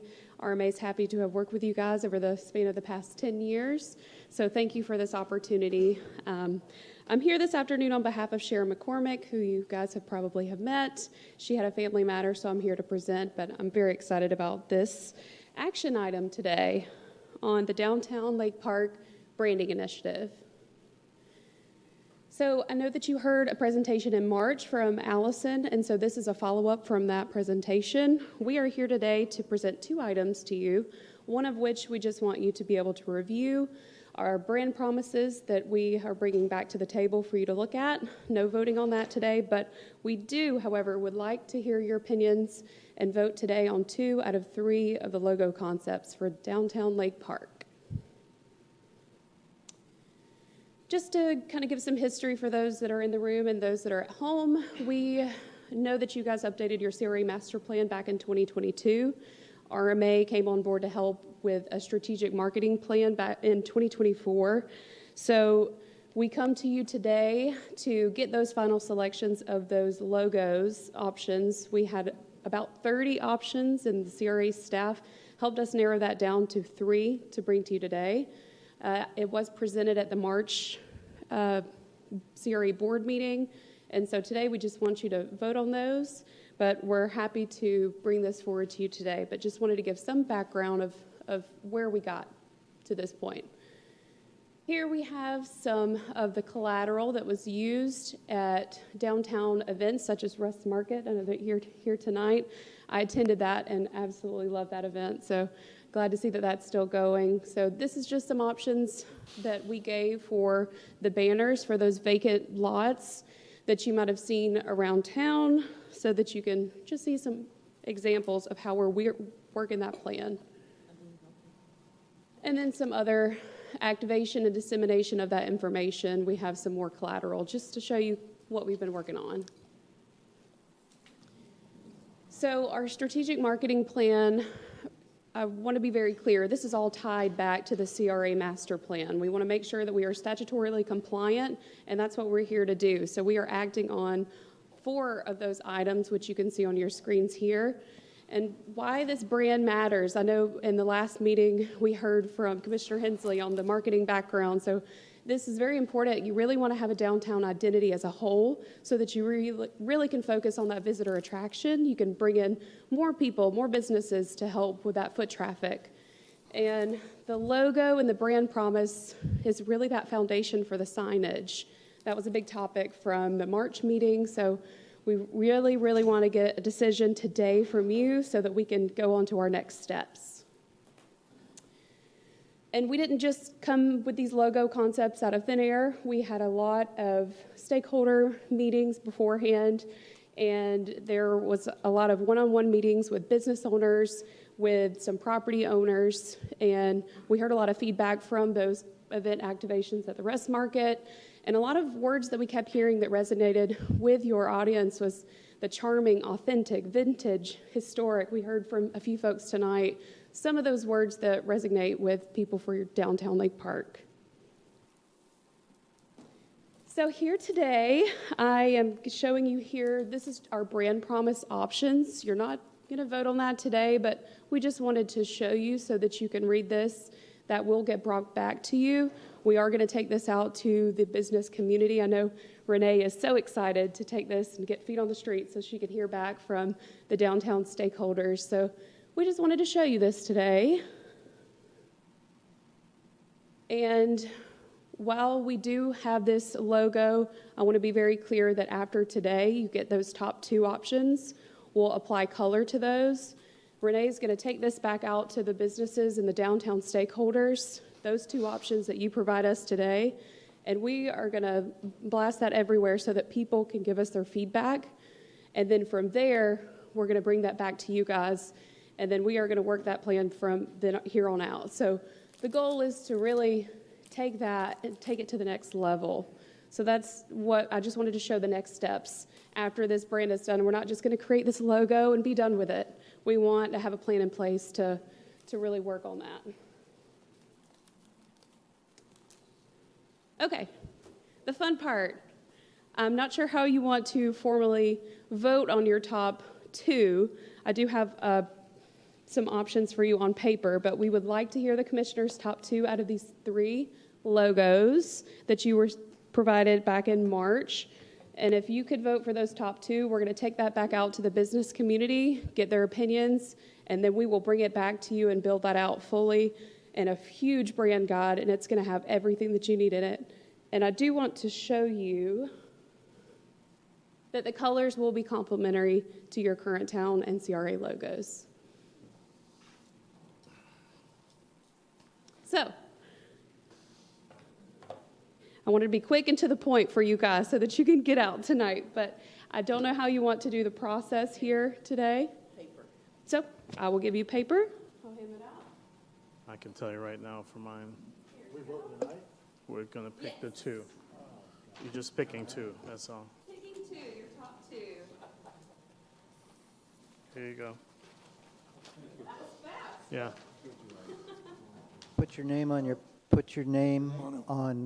paper, Sure. We'll have you put your name on those. so you don't violate any laws. Thank you. I really appreciate that. Thank you. Yes. Thank you so much. And, ma'am, Hover over you and give you some pressure. I only voted for one. Oh, you only voted for one? I'm not interested in the other two. That's fine. You didn't follow instructions. You know, You're a Seriously. difficult student. I'm a troublemaker. You are. Okay. make sure that you announce the names and who voted for what, please. Yeah, please. I do please have the state names for the on record. them. Please state for the record who voted and which ones they voted for. Absolutely. So for the record, we have Commissioner Hensley, who voted for options A and options B. Next, we have Commissioner Roger, who voted for option A and option B as well. Up next, we have Commissioner O'Rourke, who voted for option A, no second option. And up next, we have Commissioner John, who voted for option A and option B. And then our last, from Commissioner Thomas, we have options A and option B. So I guess I'll leave that to you guys for options A and B are our winners. No, I do want to, yes, thank you. That was a great process. Yes. Sorry for speeding through that. I just wanted to be considerate of your time. Again, I just want to state that this will be taken back out to the downtown stakeholders. Like I said, Renee is so excited to bring this to them. We're going to apply color to it. They're going to get to vote on it, give us some feedback, and then this will get brought back to this board to do the final adoption. And I can't wait to see it everywhere in Florida. So very exciting stuff. Thank you for your time. And I thank you for being a part of this and doing your due diligence. As Yes, well. of course. Thank you for letting me be here. And then most importantly, your patience. Anytime. You want the copies? Will do. Okay. Thank you so much. All right, moving forward, we have Resolution 490626, Burt Bostrom Park Master Plan by Wanamaker Jensen Architects, LLC. Ms. Renee Franks, please begin. So yes, on September 3rd, 2025, the town CRA approved an agreement with Wanamaker Jensen Architects to complete all of the services related to the development of the Burt Bostrom Master Plan. The approved scope of work included site inventory and analysis, a conceptual plan development, community engagement, and the final master plan. Throughout this process, the community was engaged in a number of ways, including surveys, a workshop, questions during some of our events, some additional signage and other things. Town staff and the CRA board has worked with the consultant on preparing the final master plan, and we do have them here today to present a presentation of that plan, and staff is here to answer any questions So I will have Doug and Warner come up to give the actual presentation. Okay, Mr. Warner, welcome. Good evening. My name is Werner Saravia. I'm a senior project manager with Wanamaker Jensen Architects. And with me here tonight, I also have Doug Schultz with GAI Consulting Engineers. Thank you for having us here tonight. We're excited to present to you the concept that we have designed for the Burt Bostrom redevelopment master plan. It's a process that started with community outreach in the form of a survey that was distributed both online and also in person at the different community events that we participated in. And all the community input that was gathered as part of that process is what helped inform the concept that we're about to share with you. So with that said, I'm going to hand it over to Doug, who's going to go into more detail as to what that process looked like, and then also present to you the concepts. So, Doug? Good evening, everyone. Doug Schultz with GAI Consultants. I'm a landscape architect and planner. As Werner said, yes, please. We're waiting for the presentation to come up. No problem.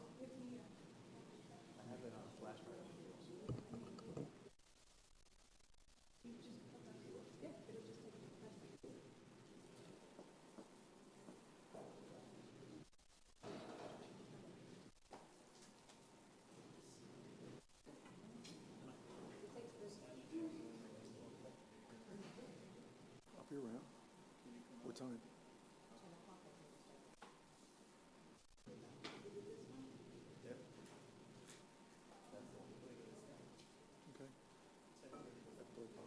Thank you. All right, so the presentation we're going to go through here, we'll go through it fairly quickly. Many of you have probably seen it. We have shown parts of it in different times throughout the public engagement. No.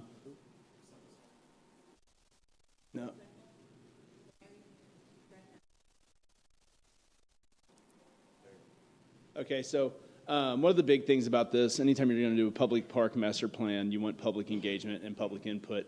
So we took full advantage of a lot of the different community events. We had tents set up for the holiday celebration, the MLK movie in the park, the sunset celebration, where we had boards set up. And those were multilingual in English, Spanish, and Creole. And what we did is what's called a dot voting system at those events, where people could then go up and put dots on areas that they like at the existing park and then concepts for scope areas for the new park. We also, at those, we have at the top of the boards QR codes that took everyone to the actual online survey that was discussed by Werner, and that survey was also in English, Spanish, and Creole. At these events, we talked about the existing conditions of the park, walked through the boards of what's out there existing right now, and then they were able to kind of give us some input on what they liked, what they thought needed work. And there's some areas of things that kind of needed priority work. And then we also had some boards that showed areas and some scope ideas, like things that people might want to see in the revised park. And so what they do is they simply put a dot up there, and then that is calculated in a cumulative way. And we also did a wish list as a way to engage the children at the events, at the holiday event. And so they were able to make little ornaments and put up there what they wanted to see in the park. We also, in January, held a stakeholders meeting where we pretty much did the same thing, just with a more tight-knit group right here in these chambers. And same kind of dot voting was used. And there you can see some of the results from that. And again, that was an open forum. We also did the online survey as discussed. We have in the results, we did have one Creole speaking or Creole submittal. It was limited in its responses, so there isn't a pie chart for the Creole, but it is in all the cumulative stats at the end. And so here you can just see the different questions of what do you like to do there? What is your household like? So we try to get an idea of what the demographic that is using the park, how often they're using the park, what they're doing at the park, what they like there existing, and then what they would like to see in the future. So here you can kind of see what new features we like, walking, shade, upgraded playground, outdoor fitness, dog-friendly, basketball, tennis or pickleball, soccer fields. So once we take the survey results from the online survey along with all the in-person, we come up with a cumulative list of scope items. And at that point, we sat down with the town and representatives and came up with a program and a layout for some plans. One other thing I want to talk about, we actually did reach out to 2 of the local elementary schools for input as well, and they actually did some pretty interesting little drawings for us where they kind of talked about the things they would love to see in the park, and we just wanted to share these because it's cute, but it's also really interesting because a lot of what they have is really impactful. There was one that even thought so far ahead as food trucks. So,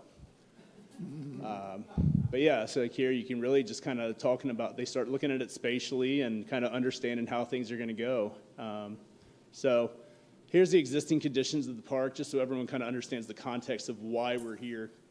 The stormwater infrastructure project that tore up the existing fields at the park to provide capacity for stormwater storage with all the chambers. That's in the blue outlined area. And so what we end up with now is kind of the context of the southeast side along 6th, Bayberry, and then some of 7th for redevelopment.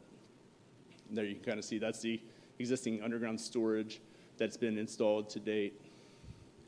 We did give some examples during these presentations of like what's called a ninja course or an adult fitness type things. Just some of the different manufacturers that provide these types of equipment, and this was very popular on the dot voting. And so these are just some of those opportunities or manufacturers that provide that. Again, talking about new playgrounds, do you do netting? Do you do fully interactive, things of that nature? And so we were just given some of the different manufacturers that also provide some of the fun stuff that's happening in the playground world right now. There was a big emphasis on shade, so we showed, this could be multiple ways. You can have built shade, you can have natural shade through more tree plantings. Walking trails, they can be more organic, they can be more linear. Dog-friendly spaces can be just dog-friendly, or they can be truly built-out dog areas. So once we took all this data and put it together and, like I said, sat with the town and showed them the results of what everything said, we came up with our 2 concepts. We presented those in April to the community, and after that, we came up with this one concise master plan. And so what we end up with is on the central space in the middle there, and tell me if you can see the thing. No. Anyway. So in the center, obviously, where we have the soccer line work shown is the multi-use field. The blue outline is that area of stormwater chambers underneath. So that's kind of an area of do not touch. You cannot infiltrate that. You cannot penetrate that. So that is a multi-use field. So what we end up with is the idea of retrofitting and just refinishing the existing basketball courts on the corner of Bayberry and 7th. And then kind of moving to the east, we did look at where the existing restroom facility is, the potential for if in the future the town wanted to move forward with an athletic facility, that would be the proper location for that to go. In the meantime, until all this gets built out, the existing restrooms can stay there and function. But if we did build a facility there, we would need parking for the associated facility. So that's why there is a parking lot shown between the athletic facility and the basketball in the south. We made a point not to put any of the youth play areas near the basketball, just because you get more of a older demographic playing there, and you can have language and things like that. So there's kind of a need for that separation. And what it also allowed us to do was really focus the east side along 6th Street as kind of our main core activity zone. So what we have adjacent to the athletic facility is a new playground.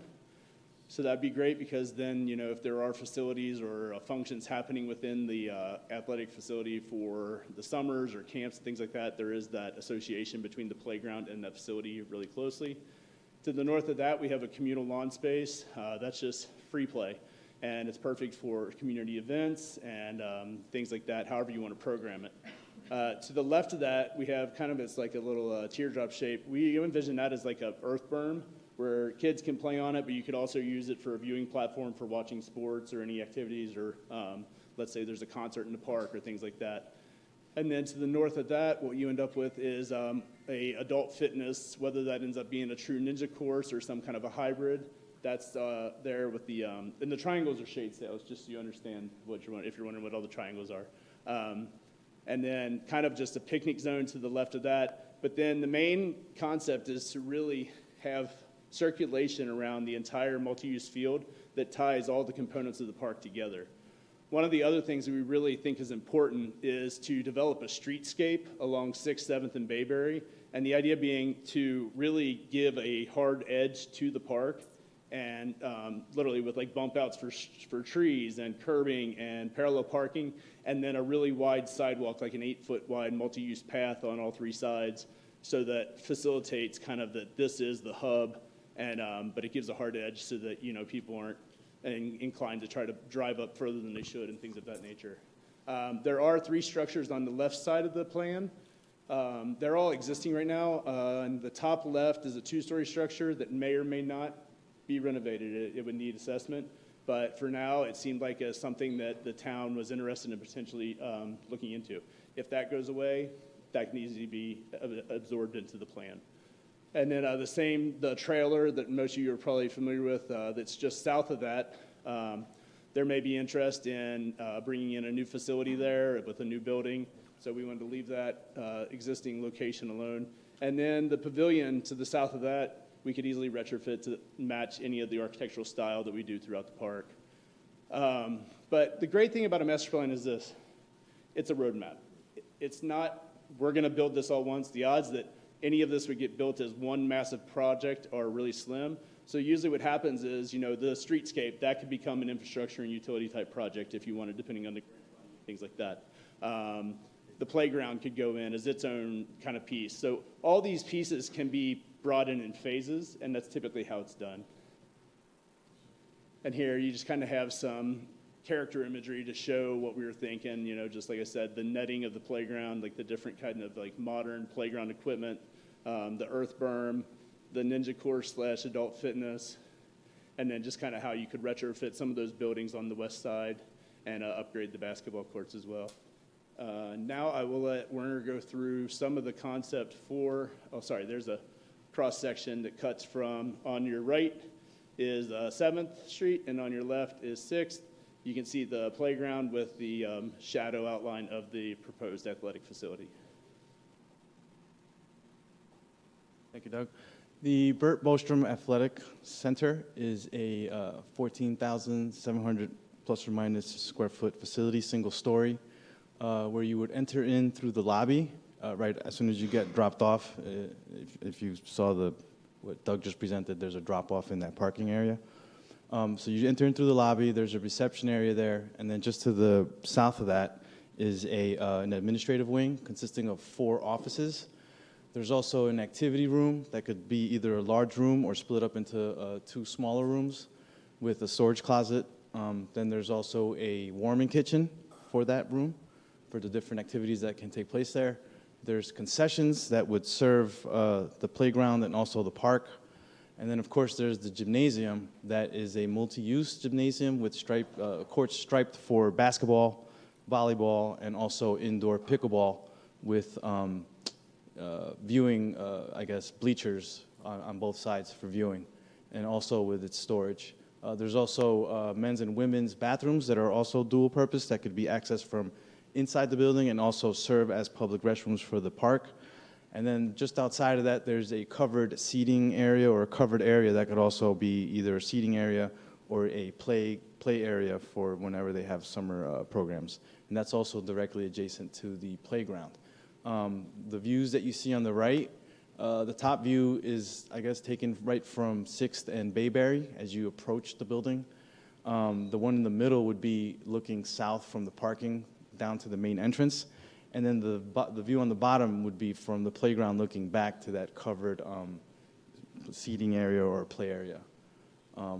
Our estimating team came up with a rough order of magnitude estimate for the entire concept, which is at around $11.1 million. 7.2 of that would be for the athletic complex, so that's roughly about 64%. But like Doug mentioned, a lot of these components could be phased out, so it doesn't have to be all done at once. It could be done, in phases. And that's pretty much it. Thank you for your time. now we'll just open it up to questions, comments. Okay. Thank you for this. It's a wonderful presentation. Thank you for giving us insights to each component as well as what they could possibly be. I'm going to open the dais for any questions for the board, if there are any. Board Member O'Rourke, I'll open it with you. Thank you. How much did your company get for this presentation and this study and all of that? I don't have that figure in front of me. Yeah, sorry. And after putting this all together, you spoke to, I think, or did a survey that included 203 people in the town, correct? 203 responses. Is that right, though? Yeah. Yes. And with those responses, the town has 9,000 residents, and we ended up with 203. Is that correct? And you came up with some really beautiful renderings that would reach, according to your figures, to implement a number of $11 million. Is that correct, too? That's correct. Okay. Rough order of magnitude, obviously, this is, that could change, and it will change as there's escalation costs, there's, All right. I have no further different questions. factors. Okay. Board Member Linden?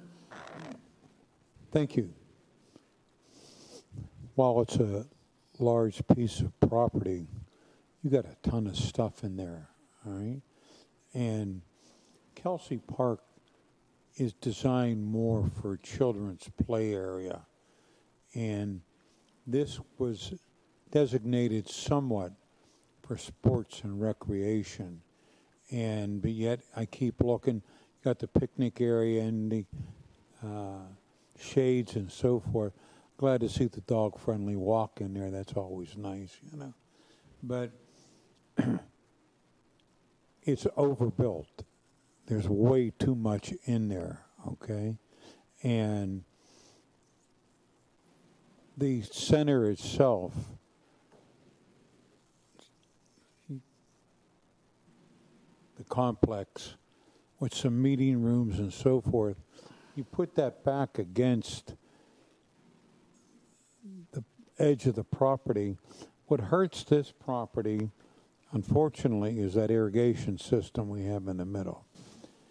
Because we're limited to the outside of Perimeter. that, Yep.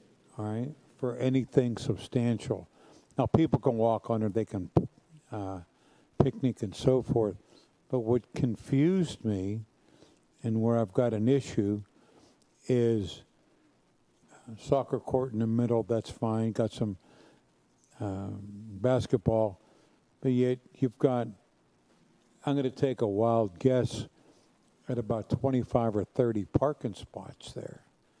And the more I look at this rendering, I can't see that happening. One of the big issues at that park has always been, where do you park, even when we had some larger events. So, and I would be happier with more input myself from the residents, especially families. An adult's going to say one thing, the children, and I love the pictures that the kids drew, But I think you're overbuilding or overpopulating with stuff that doesn't work. The $11 million price tag bothers me a little bit, especially with everything that's going down.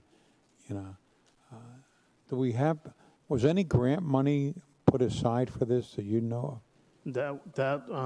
Just to let you know, that would all get exercised along the way. That's why they stated that it could be a phased project. It could not be an all one-size-fit-all situation. What the vote is for tonight is, do you accept the master plan as it stands, as it looks in its entirety, and how they've projected it based on the input they received from the surveys and everything like that? Okay. There's no guarantees as to how we move forward. What we have is just a template to start with. Well, if that being the case, the template doesn't fit the property. Just too much going on, especially the recreational center. I think we could use a rec center. We talked about that, but we also wanted meeting rooms and so forth. So that's it. Too much for me at this point, you know. Okay.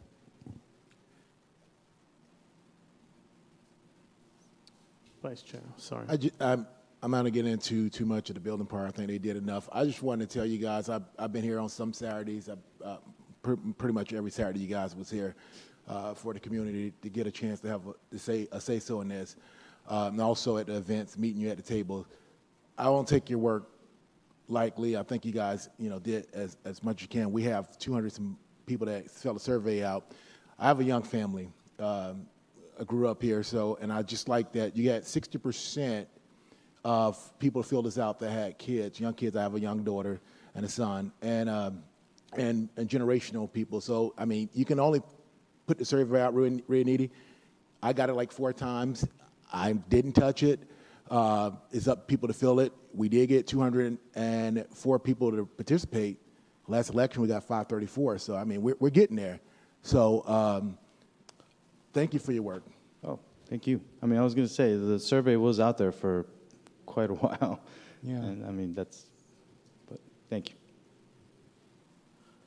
Board Member Thomas. Thank you. This looks beautiful. The only comment I have, why do we have the trailer still there? Wait a minute, Yeah. say it. What was the question? I didn't hear. Why is the trailer still there? Yeah, because it's no good. Why is the trailer still there? We're working to negotiate that with Palace still. So the Correct. intent would be hopefully that if this building were constructed, that they would be moved there. But if this goes in phases, we would probably have to keep that there up front until we have a building where they can go if that program's still able to come over. So then, If they're able to move over, then probably something would happen. so I'm going to follow up with a question off of you, if you don't mind. So in that master plan, I see that the trailer is there, and I'm assuming that's in the event. If we don't have a community center, that trailer will be positioned in that, I want to say that's the northwest corner section. Yeah, yes. Or if they care to have it as an extra facility, have both, depending on how we go, which means this, again, is a template of what we could start off. Doesn't mean that's the finish. Correct. Which means can amend things as we go, correct? Yes, we can. Which is what we always do when we have master plans, correct? We're doing it now in Kelsey Park. Kelsey Park is a wonderful example. Yes. For the record. Yes. Okay. Are you all set? No. No, that's what I was saying. Are you all set? If you want to continue, go ahead, please. And then I want to make sure that I see this. And then, is that the scoreboard where we had before? I mean, the score building? Is that what it is? The concession stand? Yes. Is that what it is? Yes. Okay, L, right? That's the concession stand? Yes. Okay, which would also serve as the scoreboard? It could. It could, yes. Huh? Because we do have a 2-story building that's up there now, We do, yes. right? Yes, it's So still really, there. you were just looking like to refurbish it? If we could refurbish it, yes. Okay. And then we'll keep the pavilion, okay? And recreation, at some point in time, we'll have a place where the children can be in, and they Yes. actually have an office there Yes. in what we are calling the athletic small facility, because the kids are supposed to be outside. Yes. So the little meeting rooms, which really wouldn't be much, No. would actually house we would actually have a recreation department.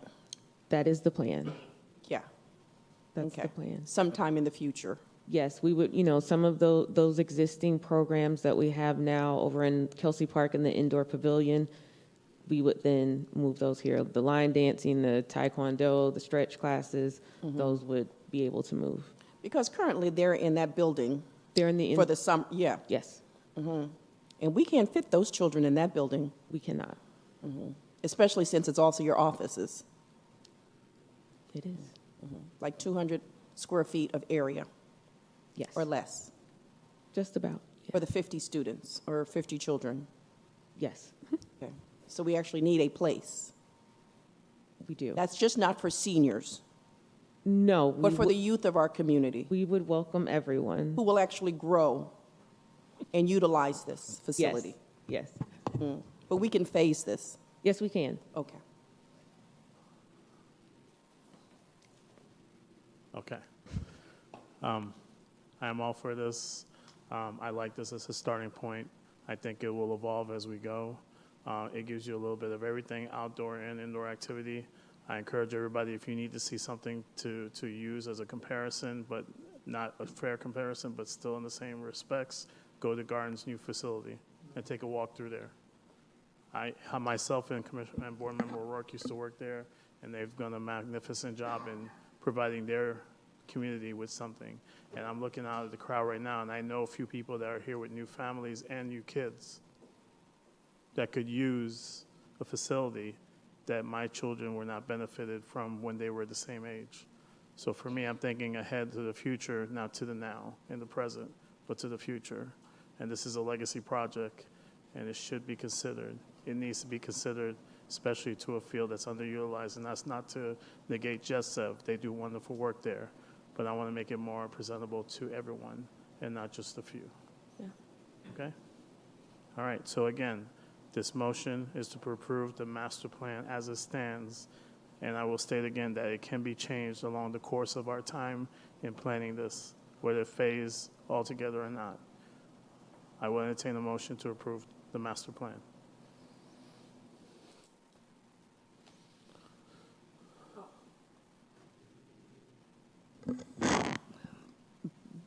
Before you do that? Yes. Can I ask a question? Sure. Okay. You have the time right now to ask the question Yes, that yes, way. yes. I want to ask a question. This was something that was actually mentioned. L, I was looking for it. L, I think, is the doggy park, right? Or the dog park area? Dog-friendly walk. Yeah. The resident who's behind there was Yes. adamant about having the dog poop station there. Yes.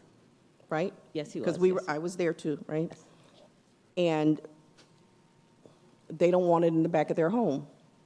Correct. So, again, I'm not asked, I just wanted, since our consultants were there this Saturday when they came and said, I don't want the dog park behind my home, I still see it here, and so I'm just a little concerned because it's behind those residents. I will say what I like, a number of things I do like about this. I like the fact that we are utilizing parking all along the side of the road, you know, and that is an issue. Even if we don't build the community facility, actually having on-street parking, that parallel parking there really works well for it because they're a designated spot. But the dog, you know. You're correct. And so I think it's important to note that at the Saturday event in April, we had two concepts. One showed actual true dog parks, like fenced-in dog areas. And I think that was the conversation we had with that homeowner was in my backyard. And so that's where we said more of a dog-friendly trail is more aesthetic because you're not going to be able to unleash and you're not going to be able to have the dogs going crazy So there. it's in just people's more of a backyards. walkthrough. Correct. Not a natural fenced-in area for them to run and frequent. Just a dog-friendly zone in the park. Okay. It'll actually also serve as a buffer between the residents and then the sports fields. Okay. That's why that walk was also included as part of that. Well, I do see the walk around, and I think that that's great. Yeah. I'm just uncomfortable with since it was mentioned, you know, I'm just being, and I don't live behind a dog park, And so I would imagine someone who actually has to live behind an area where it's designated dog is just a concern, so. We can okay. revisit that, definitely. So anyway, we're going to call for a vote? No, we have to make a motion and a second. So I will entertain a motion again. We're accepting, what's the, I move to approve Resolution 490626, accepting and approving the final master plan. I move to accept the master plan. I move to approve Resolution 490626, accepting the master plan for Bergstrom Park. Do we have a second?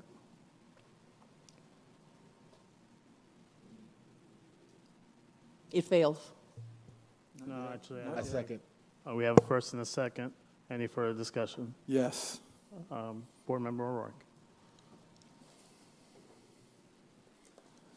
This is a lovely presentation. It's a beautiful design, beautiful park. The $11 million, ironically, the person that brought the $11 million to put the storm system is sitting right here in our audience. So we can get it. No. The point was that they put in a drainage area, and thanks to, at the time, Representative Caruso helped us get through that process through the legislature, and I thank you for that. Look who's in the audience. We have to say that. Look who's in the audience. But we're not going to get $11,000 to fix our park, okay? 11 million, I'm sorry. We could get 11,000. I could chip in on that one, but my point is that these are all lovely ideas. I have consistently been the same on this position. There's a soccer field there, and there's no kids playing soccer except for the people that are in the JET program there. We need to create programs. We don't need pretty little shiny objects. And no offense to you, as I said, it's a beautiful presentation. We don't have the money to do this stuff. We need revenue. That's what this town needs. And we need to put together sports programs so that soccer field, which is already in place and just needs lines, we could have done that for the same amount that we have paid you guys. And I don't mean that to insult you. I know how this government process works. We hire consultants to tell us what we need to do. You are talking to us, right? Yes. Okay. Well, I'm just making sure. Point of order. Okay. You got me 3 times with that today, Mayor. Thank you. Considering you used to be on this seat, yeah.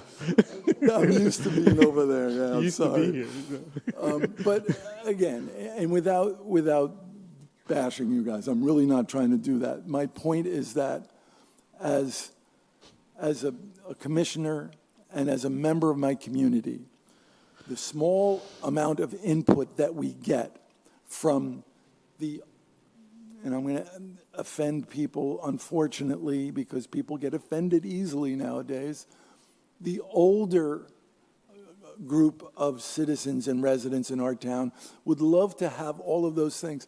This park shouldn't be for that. There's Kelsey Park for that. This should be a place where we can raise our kids, the kids in this community. I don't see that any of this stuff is going to happen, and I barely think that if we approach this idea that we're going to have all of these things, let's do it, as you said, in a phase. But the first phase is just to put together a sports program. Save our money, spend it wisely. I don't think this is wise use of our money. We're not ready for something like this, so thank you. And I understand where you're coming from, but again, this is just a template.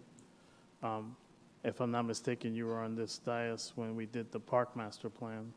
Yes. And the park master plan and how the park looks now is still not in concert. So again, this is just simply what we want to act as a starting point. How we get to that destination will still be talked through along the process. But Mayor, And I agree with you as far as programs. I do think programs need to come into play, and we can do that and get those wins. But I think something like this, and you know how I feel about I know. brick and mortar. That's the whole reason why I came here years ago, is because I seen my current kids, and I seen the future kids, and I seen them not have anything to do. And at once upon a time ago, I seen a lot of trouble that occurred around there. So I'm trying to give them a median to come together, a place for parents to come together, a place to call a family-oriented center. And I think this is a good starting point. If it changes along the way, then fine, it changes. We have to do things as the climate moves us. And right now, we just need something to say, this is the beginning, not the ending. If I may, Yes, sir. this is nothing. This is just pretty pictures. Understood. That's my point. We don't have the money to do this. Let's figure out a way to get revenue into this town. That's our critical aspect of this town right now. And we just spent money that we could have put into a sports program to put up pretty pictures. That's my point, and I've said it enough. Okay. And I'll leave it at that. Thank you. Any discussion here? Any discussion here? You're good?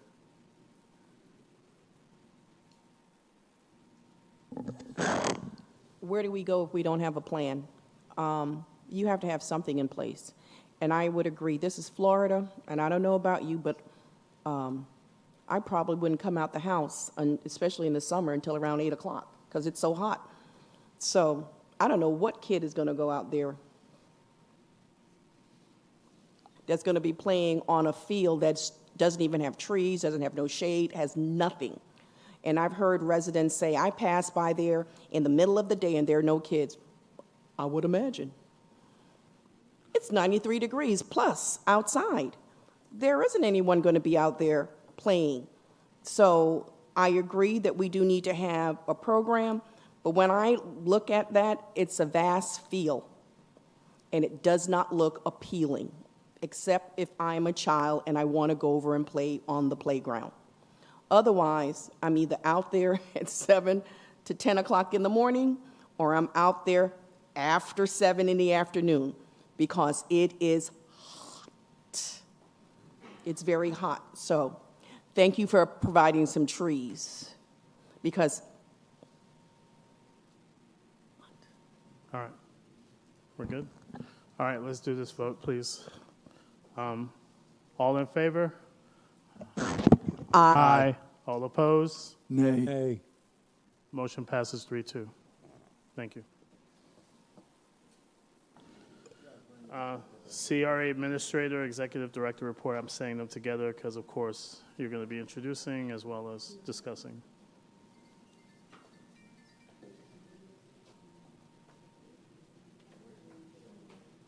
First, I'd like to introduce, we talked about it earlier, but I'd like to introduce our new CRA Administrator, Leanna Colazo. Leanna, so. Leanna started today, and we're excited for her to be here, so welcome.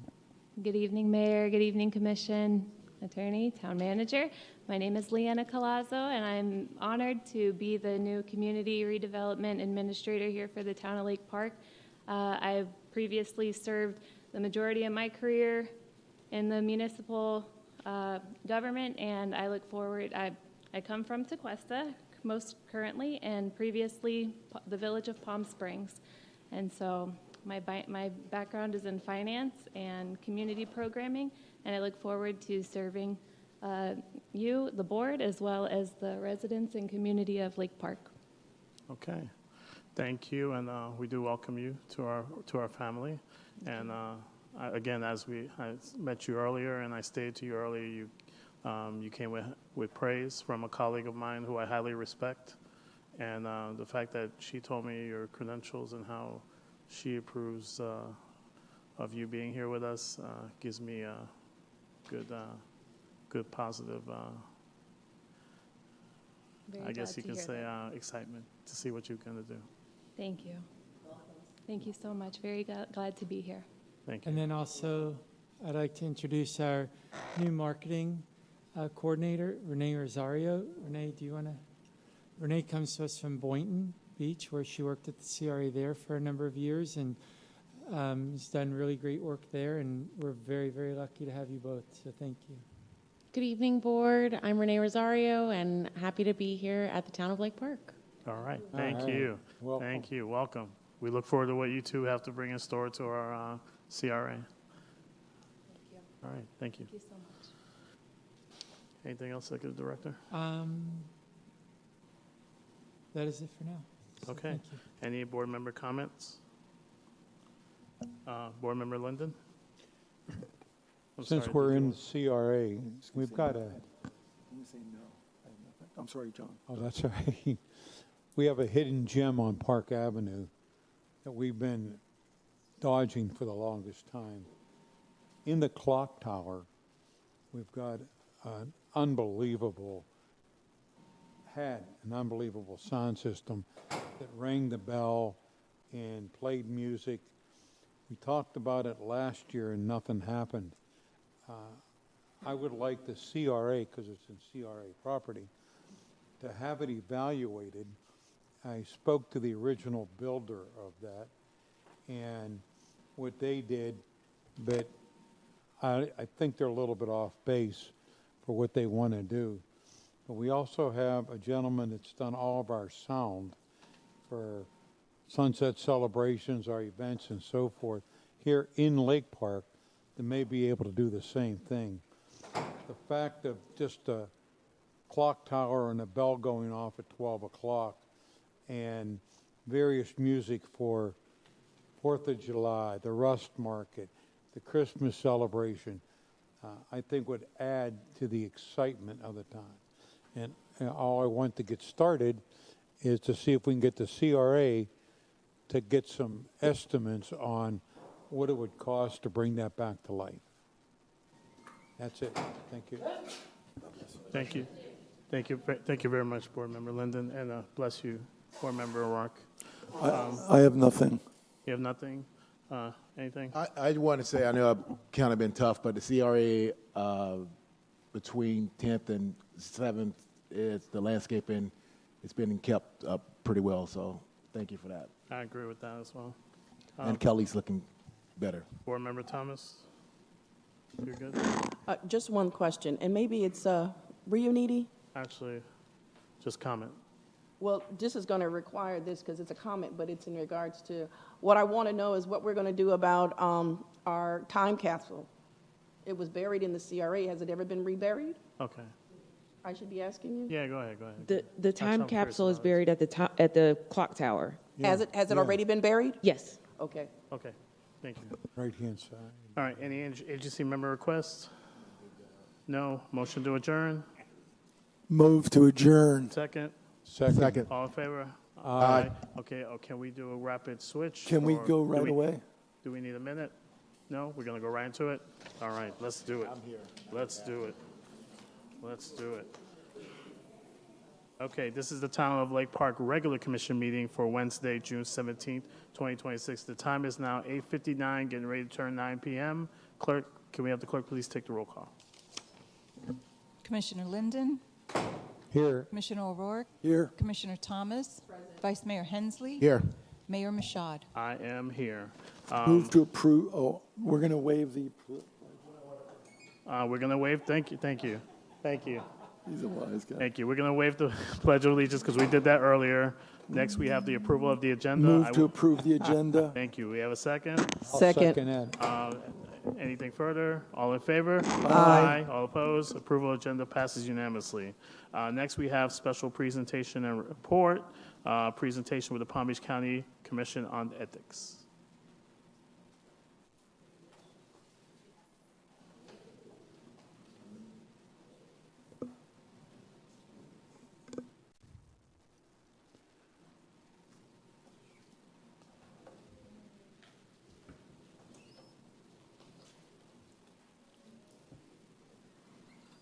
And I'm also going to ask the dais, I know we have a presentation for the Education Advisory Board, and since I know that's going to be a big discussion item, can we table that for the next meeting?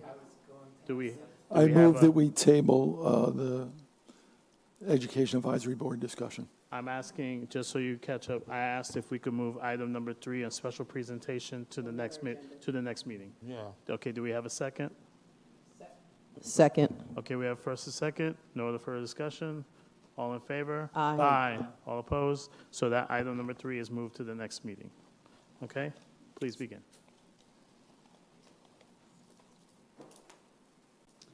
Most ethics missteps we see don't start with bad intent.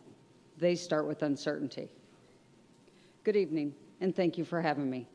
My name is Gina Levesque, and I serve as your liaison to the Palm Beach County Commission on Ethics in my role as Intake and Compliance Manager.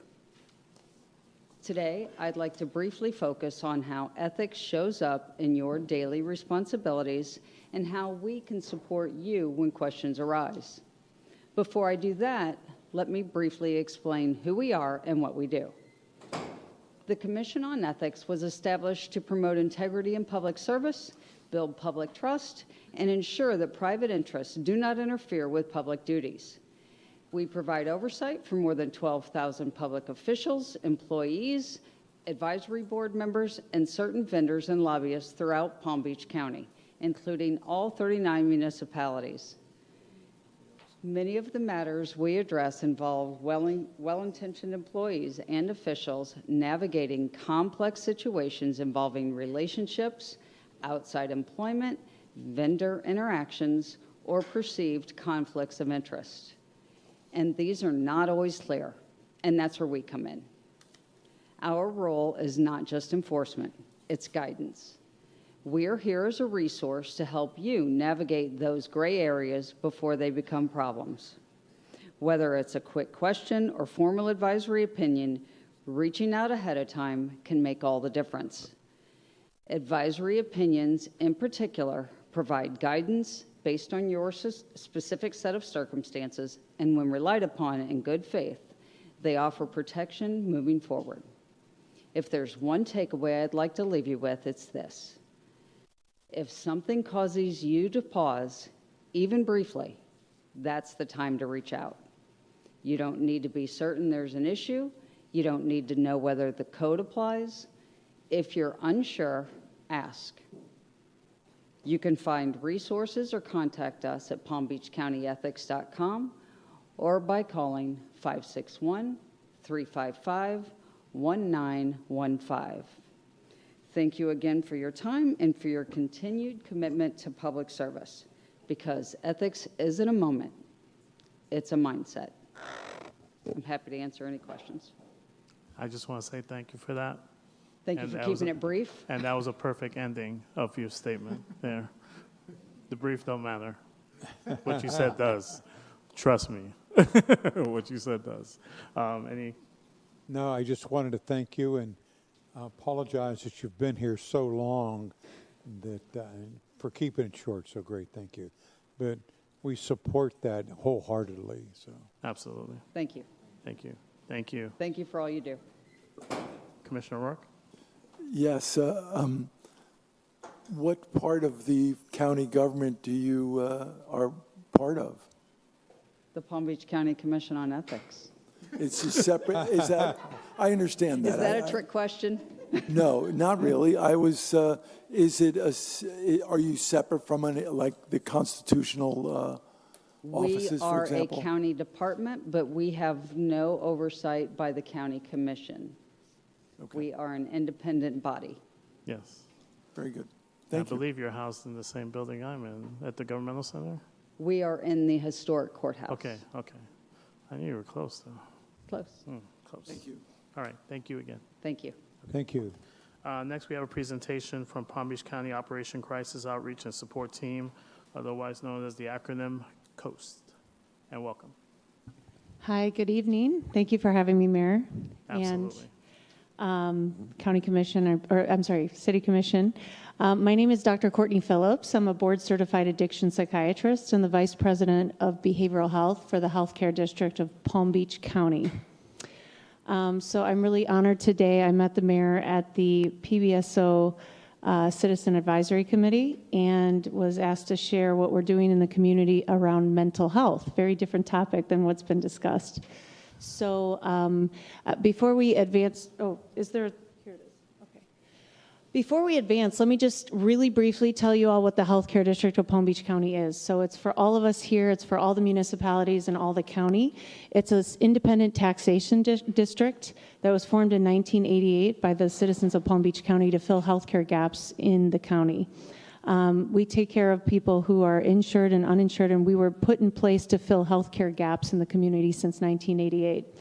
Briefly, the history of us is that we started with Trauma Hawks, so the helicopters that run when there's a trauma. That's something that our agency runs. We do all the school health nurses, Lakeside Medical Hospital, and we have 9 clinics, federally qualified healthcare clinics around the county that provide services. So we serve as a payer and a direct care provider. So the problem, sorry, there's actually a circle that didn't show up on this slide, but the problem of Palm Beach County in mental health is that there's a cycle of crisis. So what you see very often, because there isn't a system that either people understand or can easily access the way they can on the medical side, is that you have a lack of treatment, right, in a chronic condition. You get worsening symptoms. There's a cry for help. There's usually a call to 911, or there's police involvement, sometimes EMS, because individual citizens don't know how to access care. So there's more incarceration, which is very expensive for citizens. It's also using handcuffs to take care of people who are mentally ill, or people get involuntarily committed. They get discharged, they still can't access that treatment, they fall through the cracks, and there goes the cycle that continues on. As you can see from 2024 data in Palm Beach County, there were 13,000 visits, emergency room visits for mental health disorders for adults. There were 969 for kids, and there were hospitalizations for kids of almost 2,000. I can tell you from being a psychiatrist, I see patients multiple times a week, and even in my administrative role, to keep myself on the ground. And I also go outside and see folks, actually sometimes out in the street. And I do that to keep myself grounded as a physician leader in our work. I can tell you that a lot of these people who are incarcerated or in Baker Acts could have, if they had access to lower levels of care long before, this wouldn't have happened. So we end up delaying the process. It's very difficult for families to go through this, and children, you're taking children out of homes. They end up in the highest level of care and the most costly level of care to the citizens of our county. It's also just not the right way to handle mental health. And I want to say, I met Captain here through that as well, and police are doing an amazing job. Law enforcement is actually the ultimate safety net for every social system that fails in our county, in my opinion. And they're doing an amazing job. They're always there. But when other systems fail, law enforcement picks up the pieces. So this is not a knock that law enforcement is the problem. Law enforcement's the only one responding, so we really need to improve the system. And that's why I do the work I do and work actually with the team that helps us with this. So I don't know what's happening with our slides, but they're not showing, so we're just going to talk. They're kind of, I don't know. No, the actual slide, all of the graphics are not on it. I don't know what's happening. It's missing a lot of stuff on it. But we're just going to talk. So 911, the 911 system developed in the 60s. It took a long time to develop. It took about 10 years. It started with motor vehicle accidents, actually. That was the driver, because people were dying constantly of motor vehicle accidents. And in that time, it took about 10 years for it to be adopted, to develop the sophisticated dispatch skills it have, to have relationships with law enforcement, EMS, and develop the complex dispatch system that we all know, right? We know if there's an accident, police are going to come, then EMS, maybe even a fire truck, right? And there's a very complex thing that happens in that process. But if you're in trouble, you know that those things are going to happen for you. And you also know that you're going to have, so you have a place to call. It's called 911. In the medical system, if you have a medical crisis or chest pain, you know, I have to call 911. You don't need to know a cardiologist. You don't need to know a special doctor to get there. You call 911, you go in with the chest pain, you have a place to go, and you're transported by EMS. And then afterwards, you go to a system that's in place to treat that medical condition. That physical healthcare system is the same model we should have for mental healthcare system. If we have the system that's up to national best practices for our county, we'd have a functioning 988 that would operate a lot like 911. Everybody would know it. You'd be able to find someone. They'd be able to call. Uninsured, insured, somebody would be able to be dispatched to your home to hopefully wrap around that service, or you'd be connected immediately with really quick resources to see someone immediately, not have to wait 2-3 weeks for an intake. And then you'd have a place to go if those things failed. In national models, if that system is in place, 85% of Baker Acts get prevented on the front end. Much better for the patient, much better for law enforcement, and much better for the bottom line of our counties and municipalities, because this is very expensive. In Maricopa County in Arizona, where they studied this the most, they were able to save 47 FTEs of officers in the terms of time, of how much time they were responding to mental health cause. So it's better for patients, it's more humane, it's care over cuffs, and it's the model that we are looking to as our North Star. So at the healthcare district, our strategy is to build the somewhere to go. Our board has been very generous. One of our board members is actually in the audience tonight, to have helped us take some of our reserves. Well, the largest investment in Palm Beach County in mental health, $145 million, into building a facility on Southern and Benoist Farms, right next to the Wawa there, that will be accessible for centrally for North County, South County, East and West.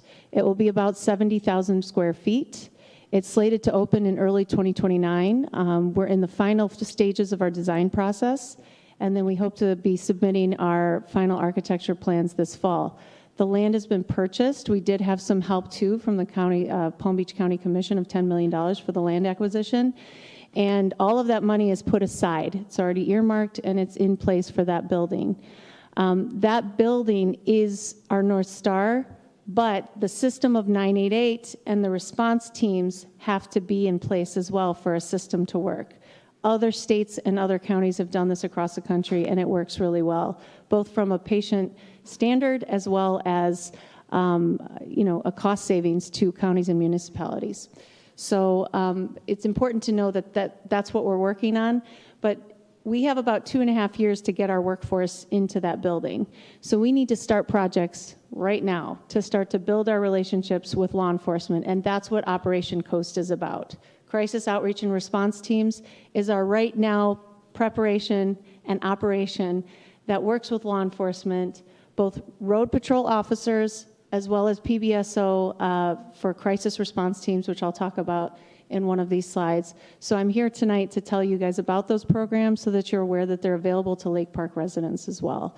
And PBSO, we've been working very closely with Captain Thomas, your captain, and all of the municipalities to make sure that we have MOUs and everybody knows how to use that program. Wow, I think my slides are a little bit not working. So let's just start here. So our first police arm or law enforcement arm is for road patrol. So if road patrol responds to a call that is mental health related, and I have some data on this, we looked at all the dispatch types. Most of the calls are around mental health calls. They're trespassing, loitering, and it's usually a highly unhoused population as well for this police drop-off. There are two choices right now, are to Baker Act that person or put them in handcuffs and take them to jail for repeatedly loitering. But most of the officers have a huge heart and know that this person is struggling with a lot. So we have provided a third tool in our clinic in Mangonia Park, which is it's located on Congress and 45th Street, where road patrol officers from every municipality and every area of the county can drop off an individual 7 days a week, 7 to 7.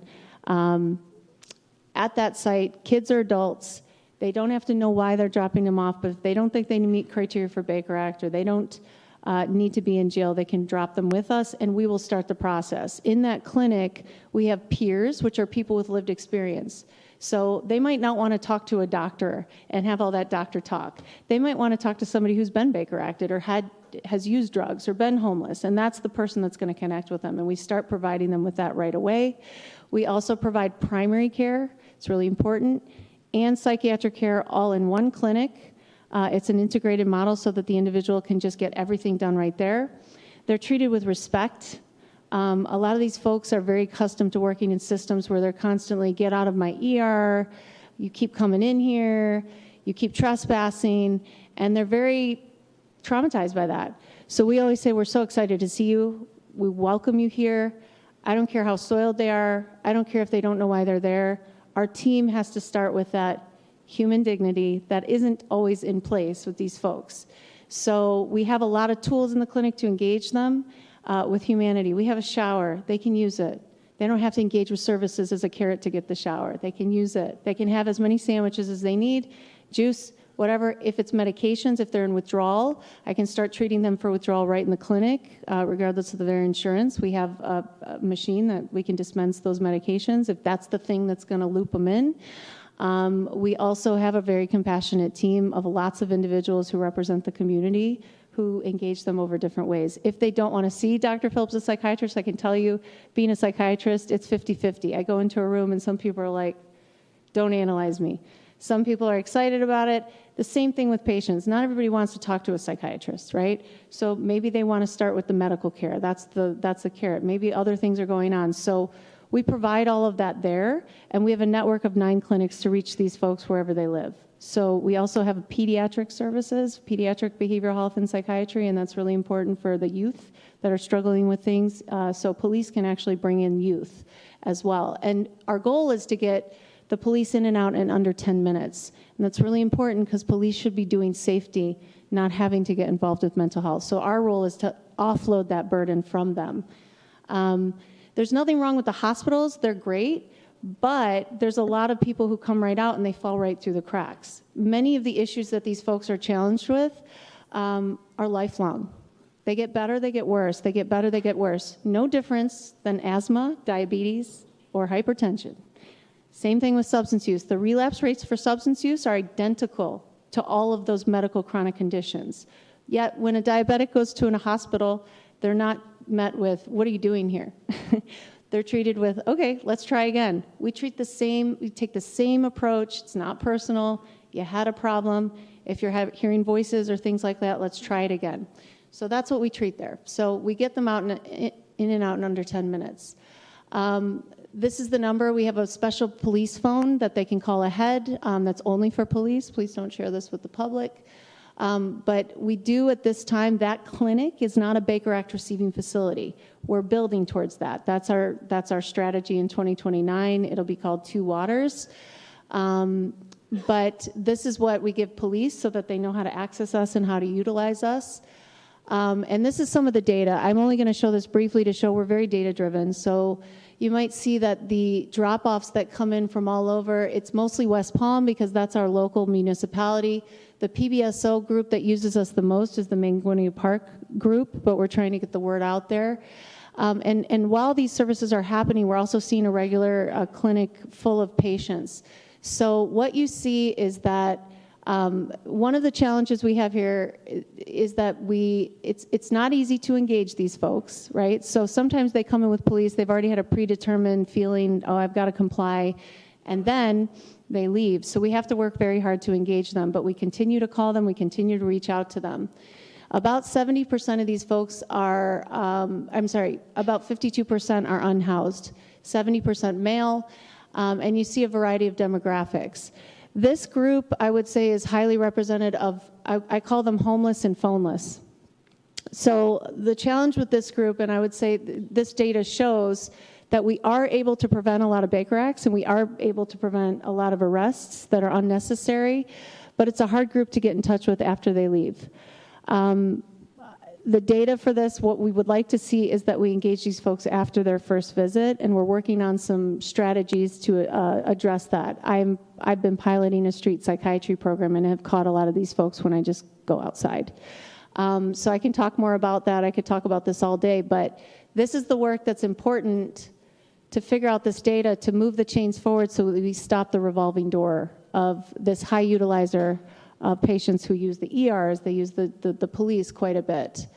But we do get law enforcement in and out in 10 minutes for the most part. That number keeps growing. We're at 56%.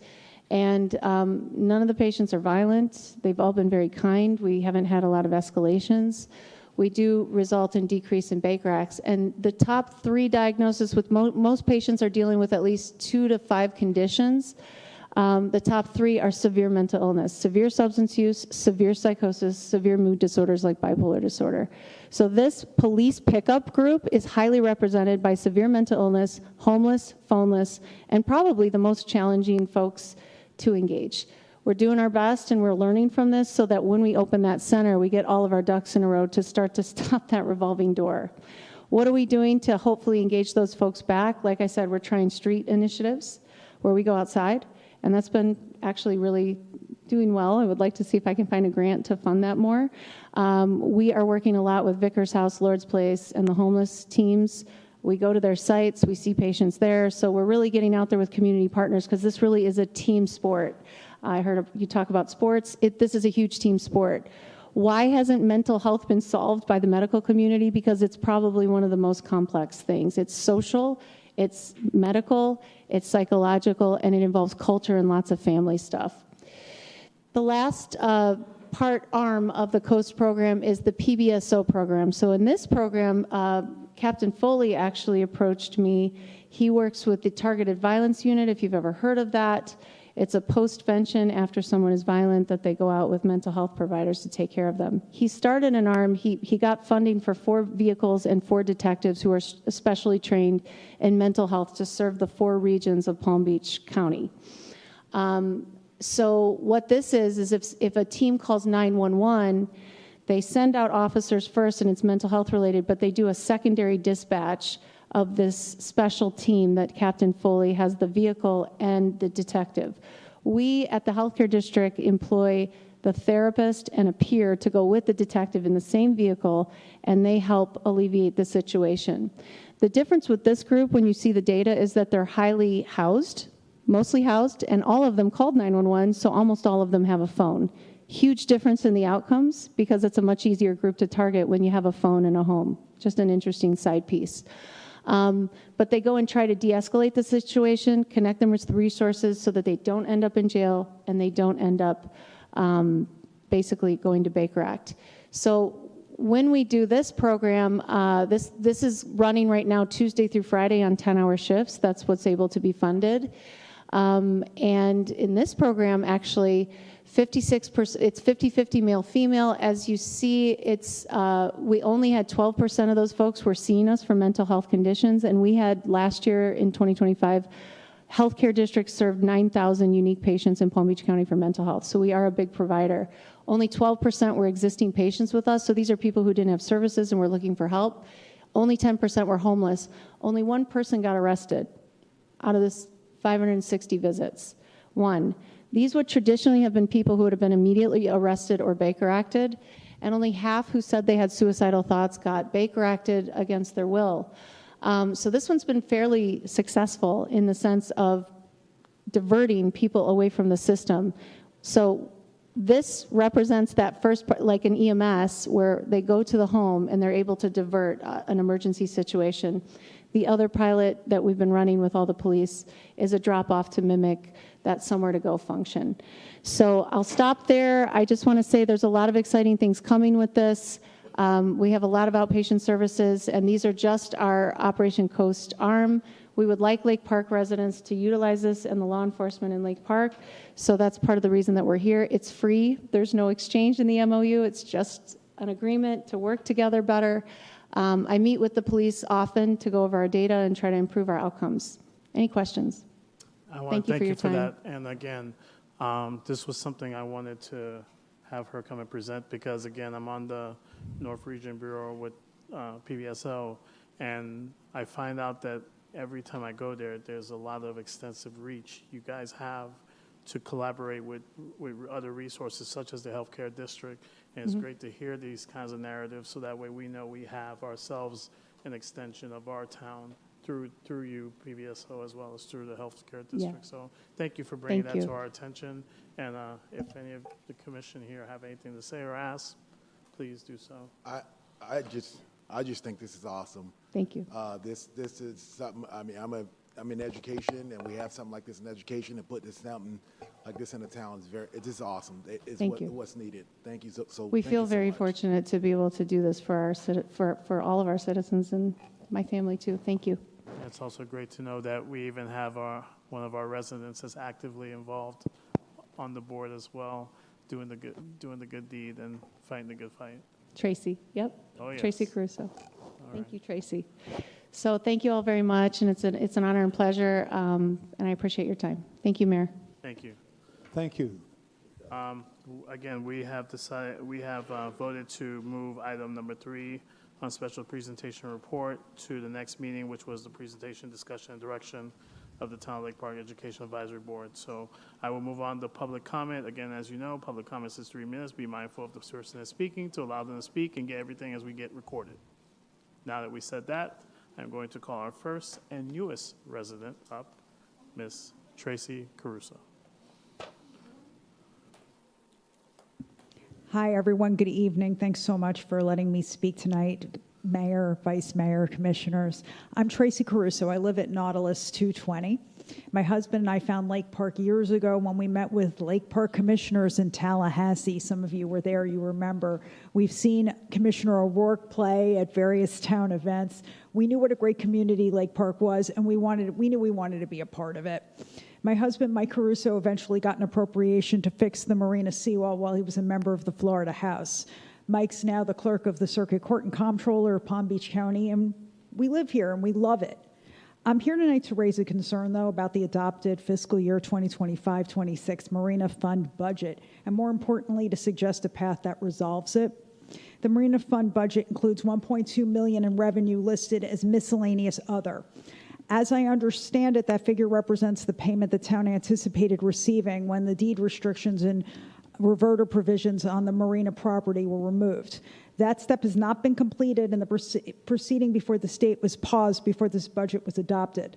The practical result is that the Marina Fund is now carrying a $1.2 million gap between the revenue it counted on and the revenue it actually expected this year. That gap matters because the Marina Fund supports real obligations, including more than $500,000 in indirect cost transfers back to the general fund.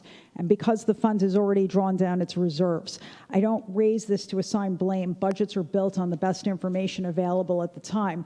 The circumstances change. But once they change, sound practice and the Government Finance Officers Association's own guidance calls for revisiting revenue assumptions and amending the budget to match reality.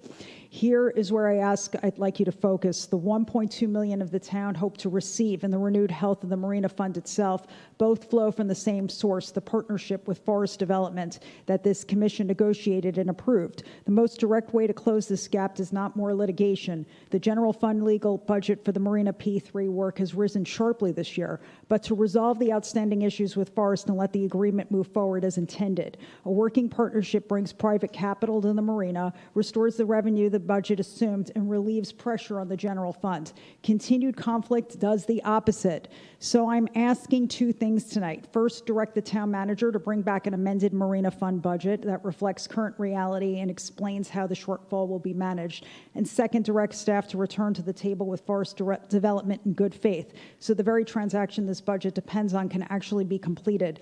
The residents of Lake Park are best served by a budget built on facts and by a partnership allowed to do what it was designated to do.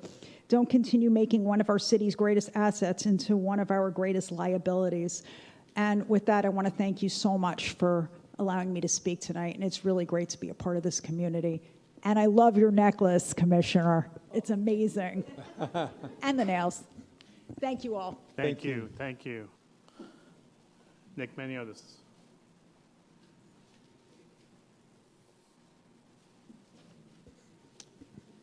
Good afternoon, you guys. Ms. Caruso couldn't have said that any better. You guys want to talk about saving money, making money for the town, and we get in litigation over a contract that was negotiated with Forest Development over a marina and then, I don't know, if someone new comes along or what it is, and you guys purposely breach the contract, and then you get someone, my perspective, someone in the town to sue some of the commissioners over a sunshine law violation, which, when that happens, you have no insurance, you get no representation paid for, and you have no sovereign immunity because it's a willful act. And now we have this whole thing going on where we appropriated, I don't know, somewhere between $250,000 and $500,000 to defend a lawsuit that y'all basically purposely breached, which is my taxpayer money, my brother-in-law's taxpayer money, who's a firefighter in Palm Beach Gardens, lives here right down the road with our families. I have standing to sue those commissioners over the sunshine law violation, and you have no sovereign immunity, no town lawyer, nothing. I don't want to do that because I know the mayor, and I supported him to be elected. I put it on Facebook. I told him everything. I didn't even know Commissioner O'Rourke had anything to do with this. I played Little League with his sons, and I found out when I sat here a month ago, my first time in one of these meetings. But then I come to research and find out that there's this ridiculous lawsuit over the marina because you guys think it's a bad deal. Ask them for more money. Don't waste ours. I'm sure they'll pay it. It's a massive developer. I don't know why some people on here don't like them, but it makes no sense at all. And I'm looking at all of you. It literally makes no sense. You breached a contract that was negotiated for a lease. And you guys, I don't know if you thought it was a bad deal. I don't know if these people out here who are, quite frankly, mostly way older than me, thought it was a bad deal. But what are we doing? I'm telling you, I've gotten so annoyed by this that it's legitimate misappropriation of taxpayer funds, where we have some of the highest property, I said it last time, some of the highest property taxes in Palm Beach County, in this town. It's ridiculous. Think about it. This happened at Harborside Place in Jupiter the same way. Guess what? Harborside's there. Thank you for your time. Thank you. Jagger McCoy.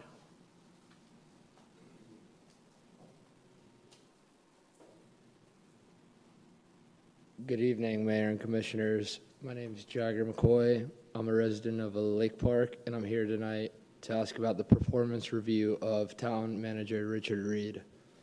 My first point is his contract requires a performance review. Section 8 of the Town Manager's Employment Agreement provides that a performance review may be conducted annually against the goals and objectives mutually developed by the Commission and the Town Manager. It also requires that the initial goals, objectives, or strategic priorities be established within 180 days after the Town Manager's start date. The contract sets a clear timeline, and it raises open questions. Mr. Reed's employment commenced January 9th, 2025, which placed the 180-day goal-setting deadline in mid-2025, and the first annual review point around January 26. It is not clear from the public record whether the Commission ever adopted the required goals and objectives within that 180-day window, or whether a performance review has since been conducted. The Commission should confirm where things stand. My last point is conducting the review is a basic accountability obligation of the Commission. Evaluating the Town Manager is one of the governing body's few direct supervisory responsibilities under the Commission Manager form of government. Allowing the contractually required review to lapse leaves both the Commission and the Manager without agreed goals, documented feedback, or a defensible record supporting personnel and budget decisions. Also, while I have time, tonight was a long night, and it was my first meeting here, and I'm glad I came because as a resident of Lake Park, there are things that concern me, and I think the agenda of the Commission is concerning as a resident. Being a young family here, I don't feel represented by the decisions you guys make. especially when it comes to 800 Park Avenue. I look at a community where I want to take my young family to church and be able to take them to a nice lunch or be able to use retail space in Park Avenue that benefits other young families of Lake Park. I think not allowing places that are already established in this community to use spaces such as 800 Park Avenue is a disservice to this community.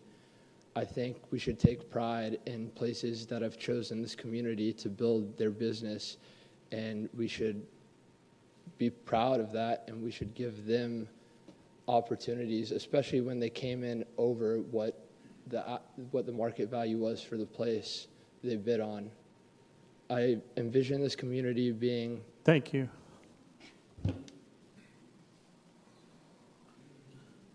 Mr. Berry?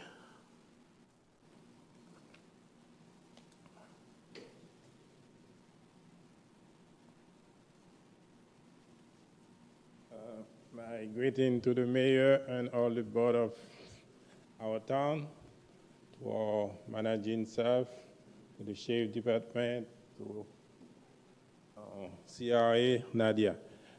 I'm just here just to say, present my gratitude to the town of Lake Park for the generous contribution they granted us that allowed us to have the big event we had celebrating Haitian Flag Day.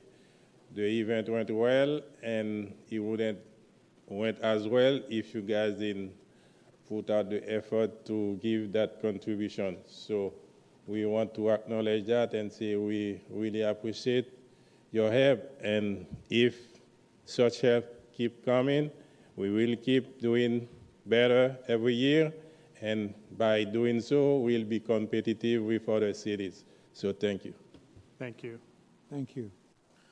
James Sullivan.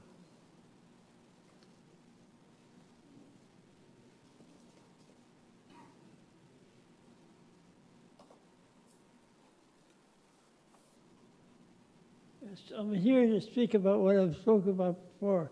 The last time I was here, I passed out a paper showing we've got to do something about these little electric bikes and toys that go here. Some kids, it's not a question of when some kid's going to get killed or hurt. It's just a question of when it's going to happen, because it's going to happen unless we take action against it. It's already happened in Jupiter, it's already happened in Riviera Beach. And I was personally informed about a case in San Diego, California, where a kid was killed. And it's just because the parents are being deficient. Because you can't expect police cars and sheriff's deputies' cars to go out chasing kids on these things, because that adds an extra element of danger to the kids. So we can't have this. So we've got to force parent responsibility on this matter. And what they're doing in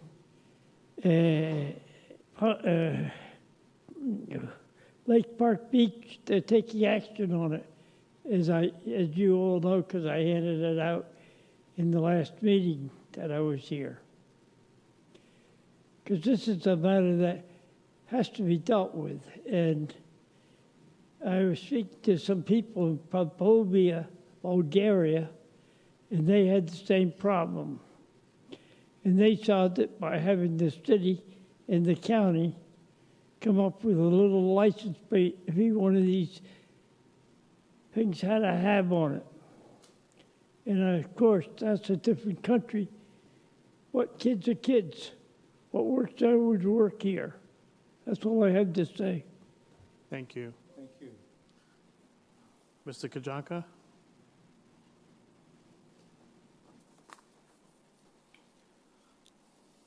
Good evening, Commission. Kevin Kiyanka, Ilex Drive. Thank you, everyone, for being here tonight. I'd like us to consider quickly the incredible amount of parking in the town. Picture the Walmart parking lot, Kohl's, Lowe's, Target, the old Kmart parking lot, and the amount dedicated towards the space dedicated towards parking where, you know, it might be full on just a few holidays where the remainder of the year, 50% or less of it is filled up. That space could be used for green space. It could be used to reduce runoff. It could be used for electric parking, for electric charging for cars, etc. Next, I'd like to speak as a solid waste professional. Solid waste in South Florida is facing a crisis. Miami-Dade and Broward County are no longer able to manage their waste through incineration and landfilling alone within their own counties. They now have to send their waste north to Okeechobee and Central Florida by truck or by train, and the only paths north are through Palm Beach County. The Solid Waste Authority of Palm Beach County, or SWA, manages our county's waste. From Boca up to DeQuesta, out to Belle Glade, all of the county's waste is trucked to the end of 45th Street between the Turnpike and Grassy Waters Preserve.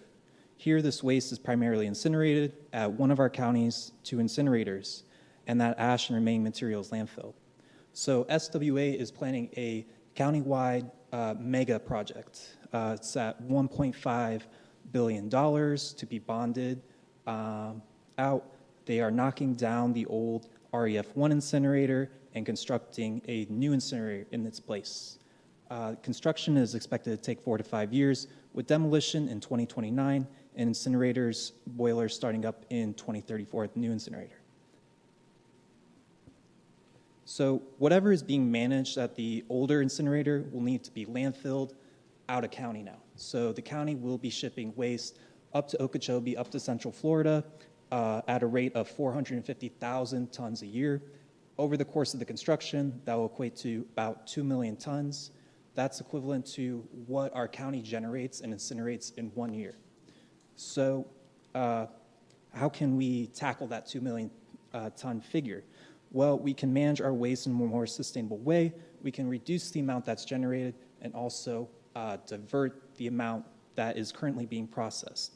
This is not SWA's problem to face alone. Waste is generated at local levels, and it is imperative that cities and towns like Lake Park lead the charge to educate residents on how to slow this flow. So I recently attended a tour of the SWA incinerator and recycling facility with Lake Worth Beach, and I'd be glad to help organize a tour of the facilities with town residents, council, and staff. Thank you. Thank you. Mr. Daniel? TK? No? I don't know how to pronounce the last name. Kushakian? Okay. Mrs. Steinhauer?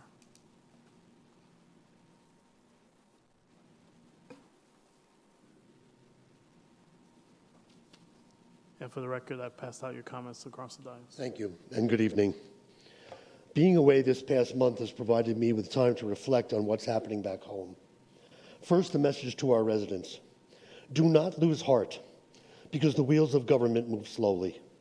I know at times it can feel as though there's an expectation that residents will eventually grow tired and stop participating. We cannot and will not allow that to happen. Any indifference narrows our vision and weakens our voice. It risks turning engaged citizens into passive observers, while important decisions are made for us rather than with us. Create and maintain civic energy. Voices are power. I don't observe that residents have given up, but I know they can grow weary. I feel that weariness myself. Continue to stay informed and engaged. Support one another. Together we can resist the idea that fighting our battles inevitably results in a loss of our priorities. To the Commission, over the past 2 years I have addressed you roughly 25 times, speaking from my own perspective and often after listening to neighbors and supporters of our resident engagement community. We have raised concerns thoughtfully and respectfully on a wide range of issues. My concern is not whether you hear us.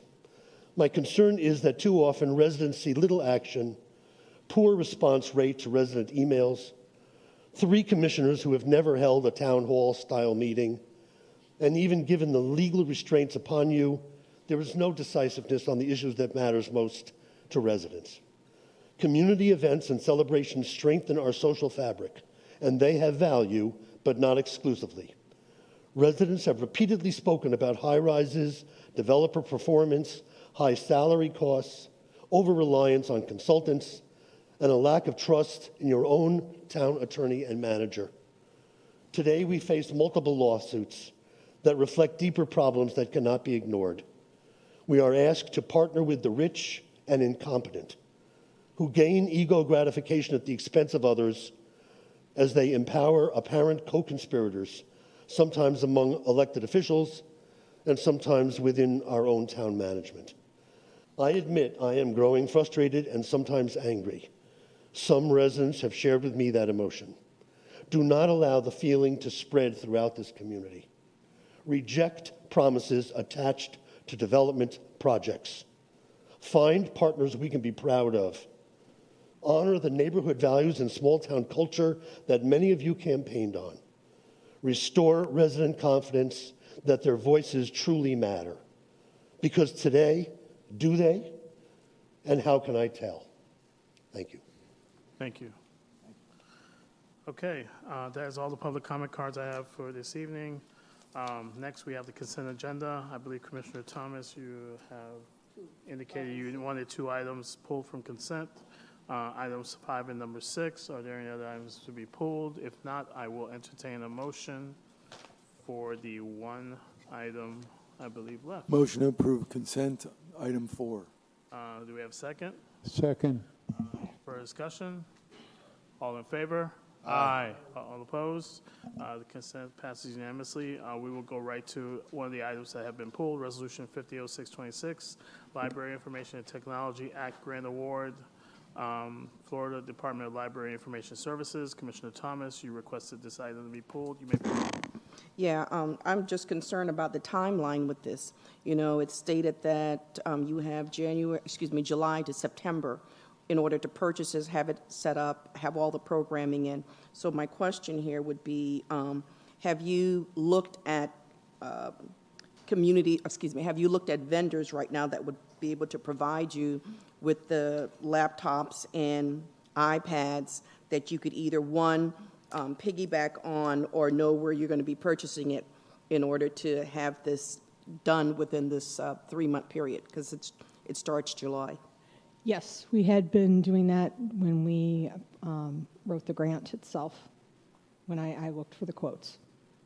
Okay, because I didn't see that as part of the backup to understand, well, here, and then I wanted to know, the other question I had on it was, would we have to go out to accept the bid on those computers or laptops and computers that you would be getting from the other vendors?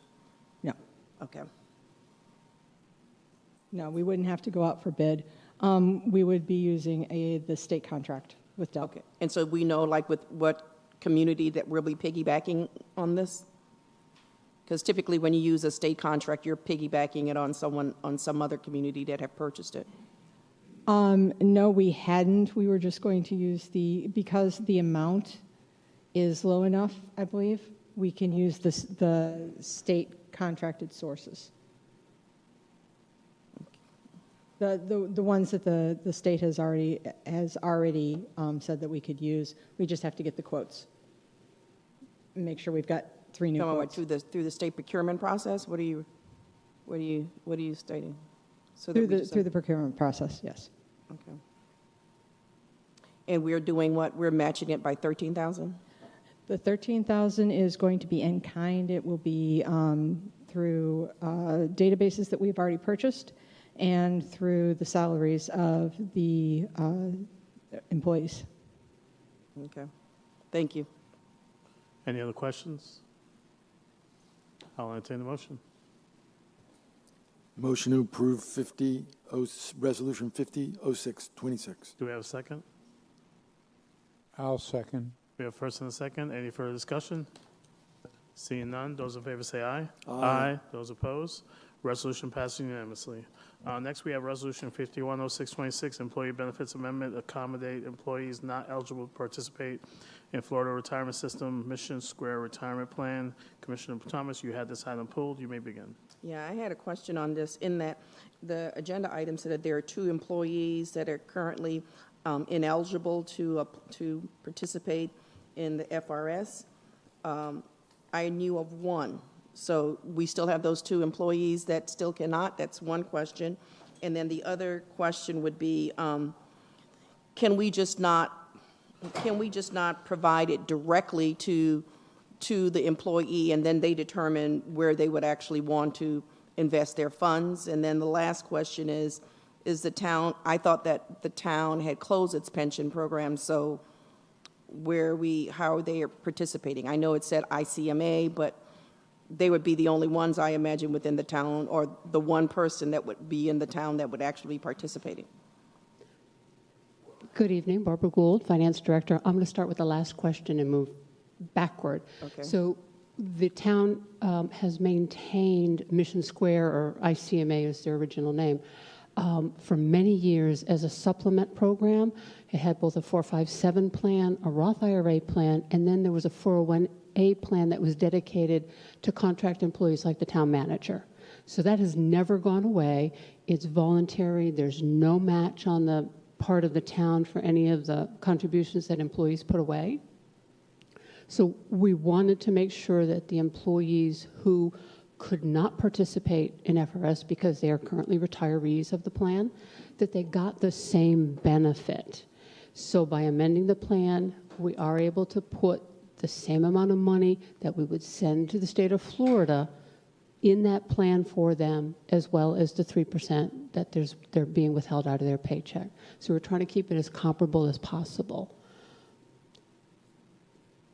We had 2 employees. One has just recently retired, but by maintaining some sort of benefit in this plan amendment, we'll still be able to attract other people who are retirees of FRS who want to continue working. And we'll have to exist within the limits that FRS puts on them. We cannot hire them unless they've been retired for more than 6 months. These are, okay, thank you. Also, the question would be, would this also cover, with that amount that you're setting aside that's not going in the FRS, would this also cover where the difference was when we started and where we are now? Because Yes. we were supposed to start in Yes. July? Yes. Right, so you have captured that Yes. that amount as well? Yes. Okay. There are some concerns that I've been hearing that the monies that are matched are not, the monies that are being withheld are not being matched by what the town has there. So I just want to to confirm that whatever the employee's contribution is being matched by the town, and those funds are available there?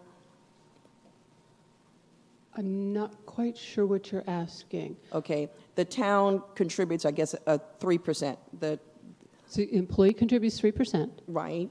And then the town's contribution is the 14.03%, or whatever the state will choose it to be each July. Correct. So what I'm hearing is that, because we did have some concerns in regards to the FRS when we were to start, and of course the contributions, and then of course the interest that was missing during the time that they had their contributions.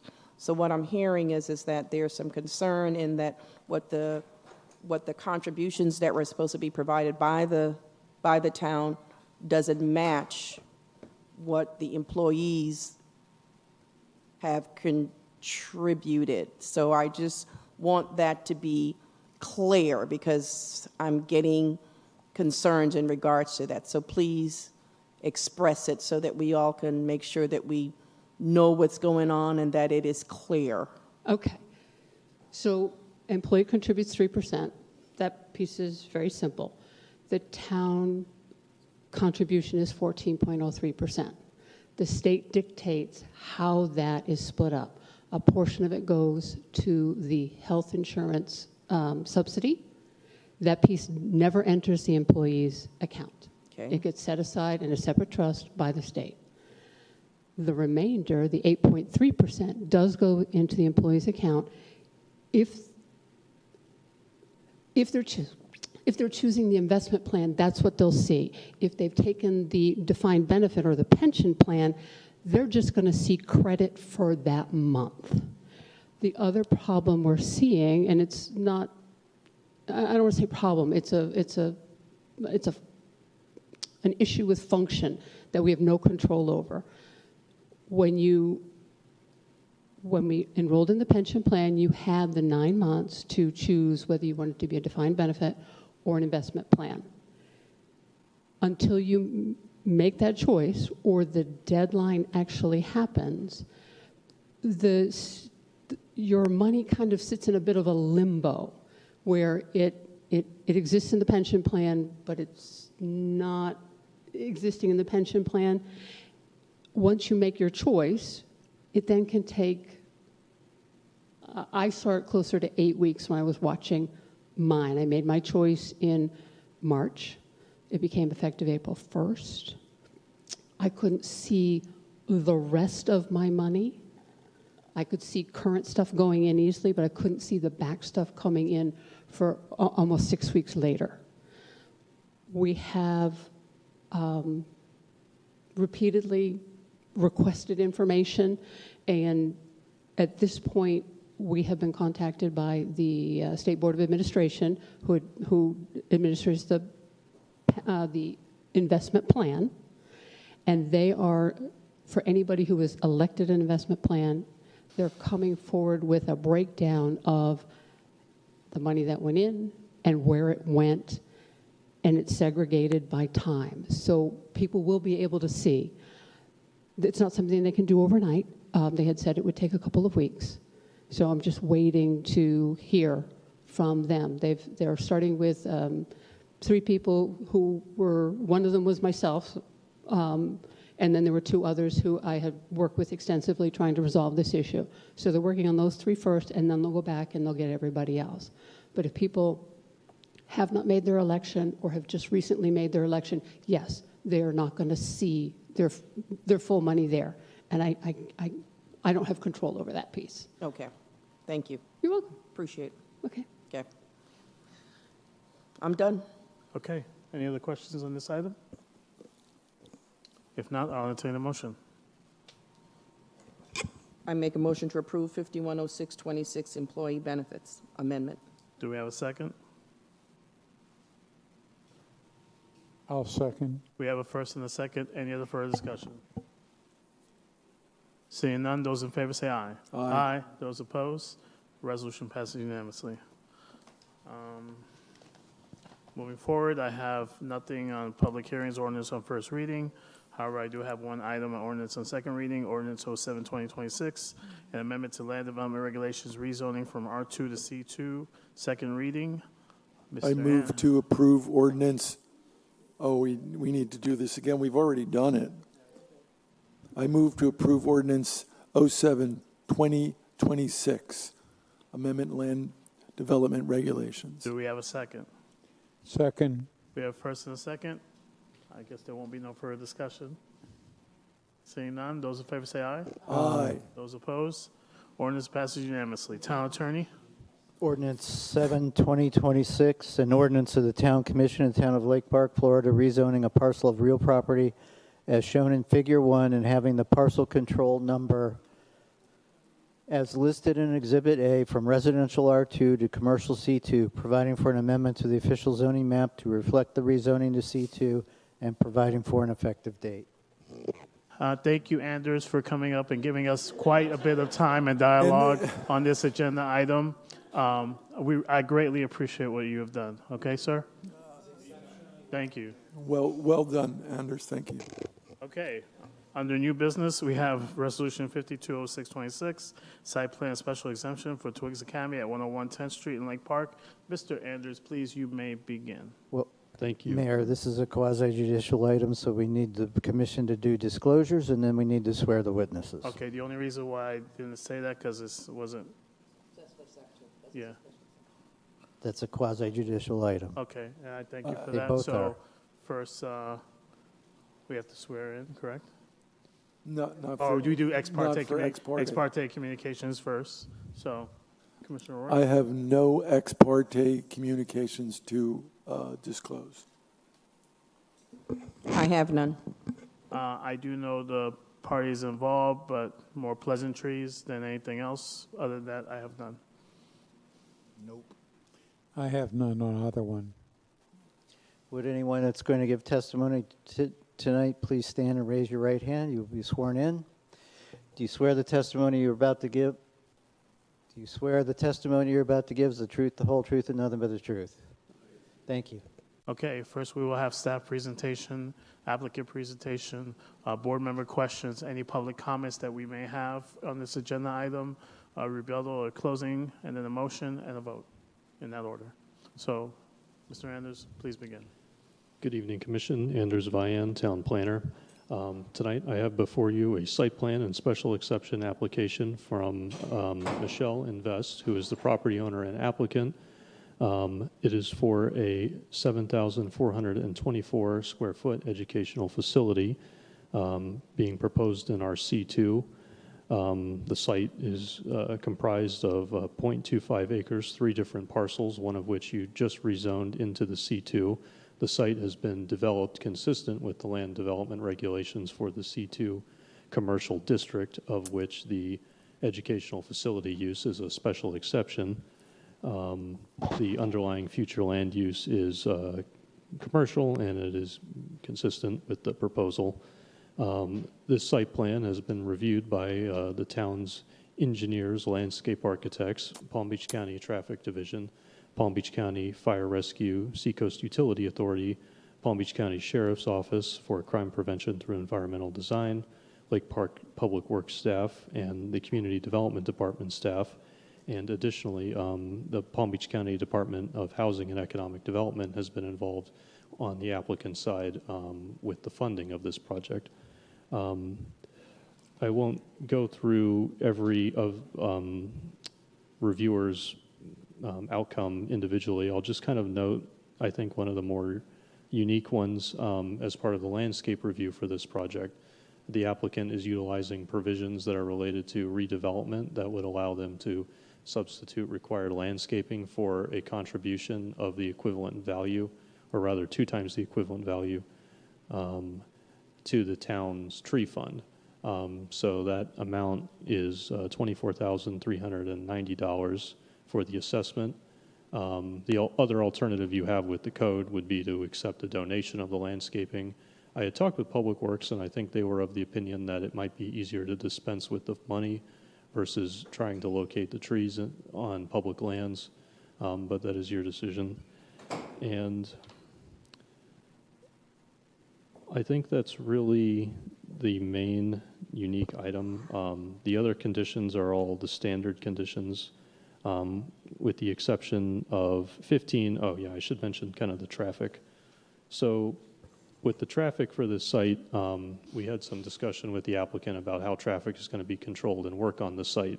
They're proposing to basically, during peak hours, close their entrance on Silver Beach and direct traffic to come in through 10th Street or the other street, Bayberry. So this would be during their peak hours, which I believe are 7 a.m. to 9 a.m. and then 4 to 6 p.m. in the evening. So the gate won't be available for either entrance or exit. There'll be a turnaround space within the site to allow for traffic to turn around to exit out another way. But this is just done to prevent additional or excess traffic on Silver Beach Road. In addition, as it relates to traffic, I'll just note that I think the site design has done a good job of integrating it into the surrounding community, given that a lot of the Twiggs Academy customers are Lake Park residents. So I think they currently have a portion that walk, and so I think they'll continue to be able to walk to this facility. I'll also just note, given that this is a redevelopment, you have an existing facility that is going to remain. It will be improved to match the aesthetics of the new facility in terms of the paint color, but that facility will remain, and then the real new construction is the 7,424 square feet of the new educational facility. So with that, I will turn it over to the applicant's presentation. They put together a brief slideshow, and then we can go to questions. Thank you.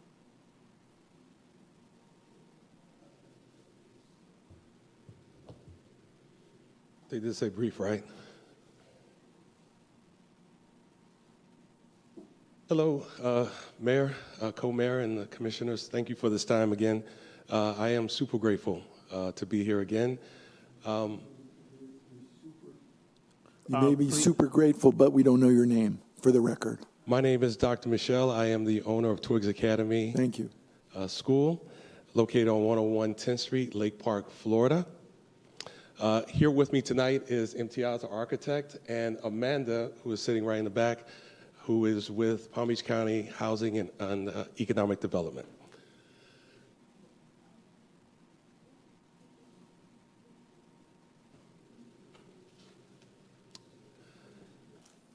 Yeah, click.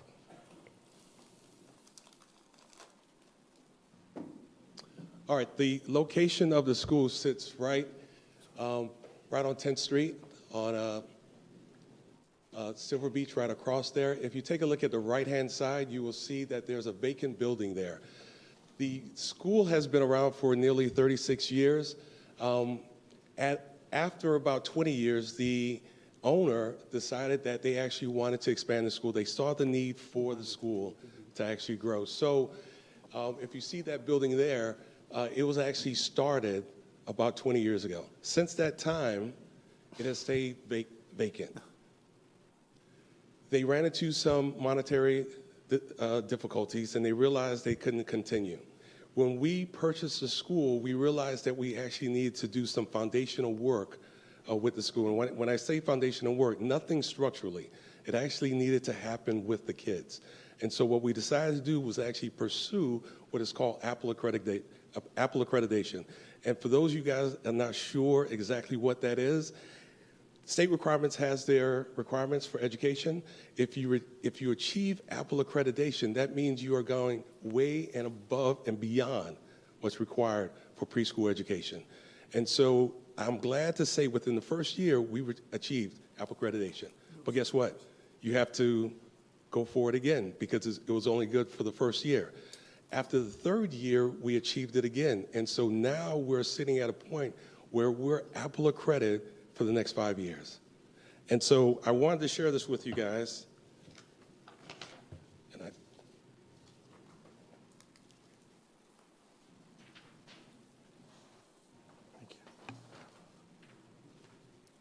Thank you.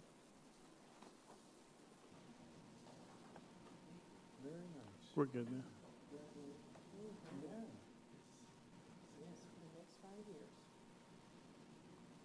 So what does that mean? That means it's not just a daycare. We're educating kids. We've gone through rigorous requirements to actually teach these kids.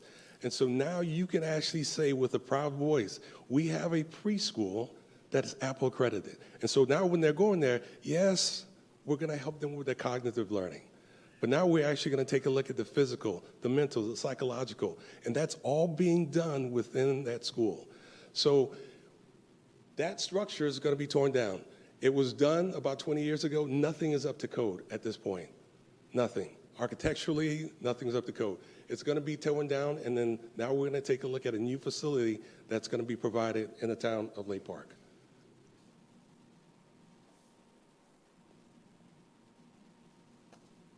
Also, it is actually located in the redevelopment center. Of course, you guys know this, but I got truly excited. As you guys were talking about the park is literally about 2 minutes away, drive from the school. So when we talk about families and children coming to the park, I realized, you know what, there's going to be a great education place there as well. And of course, you guys know this, I'm just sharing this again with you. You know, the goal is to what? Retain and expand targeted anchor industries. This place is not going anywhere. It's been here for 40 years, it's expanding, it's growing. There's a wait list of kids that want to come in. So expanding this place is actually going to reach some of these goals that you guys have put in place. It sits on 1.3.85. I'm sorry, I don't have my glasses today. The proposed square footage of the building is 746 square feet. And we're going to be providing at least 3 handicap spaces. Total parking is 55, which is way more than enough. We probably would need on a daily basis about 26 parking spaces. And of course, the dumpster enclosure, we're actually going to have one because it sits on the premises there. It's a great location. And of course, you know, they've taken a look at that. And so that's going to be relatively easy for daily pickup. Safety and signage, we're actually going to have at least 2. One on the Silver Beach side, and of course, one on the 10th Street side. And what we're wanting to do is actually have a decorative fence along the entire building, primarily for security, of course, for aesthetics, but we wanted to make sure that that was actually done. And of course, there's going to be a concrete on the east side, northeast side, to make sure that there's actually protection from where the school is and, of course, the residents. And, of course, there's going to be a buffer, and the architect can actually go in more detail about that as well. We've got the floor plan that's already been designed. Of course, there's going to be 7 rooms. We're working through the process with the health department to discuss the age groups and the amount of kids that are going to be associated in each classroom, but this is going to be the floor plan for the building. The proposed school colors are there, and we've got a rendering where you can actually see what the colors will look like on the building as well. And this is taking a look from Silver Beach side on the entrance where we actually will have the entrance closed during peak hours to go in and out. And this is looking at the school entrance at the front. And of course, to the left-hand side there, we're going to have our playground area. And another look at the Silver Beach side of the building. And here is an aerial view of, one, the current school, and of course, the proposed rendering of the new school that is sitting just east of it.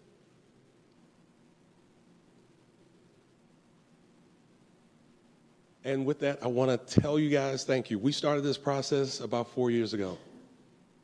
4 years ago, it was a vision, it was a plan, it was a passion, and this would not have happened if it wasn't for the work of everybody that's here. And of course, the help of housing and economic development. And so we want to say a special thanks because I realize what you guys do is not easy. I really realized it tonight. What you guys do is not easy. So thank you. Thank you. And with that, I'll open it up to questions. Okay, at this time we have board member questions directed to either staff and or the applicant. So I will open the floor. Commissioner O'Rourke. Thank you. For applicant, you say you have a wait list for your school? We do. When you do the expansion, will that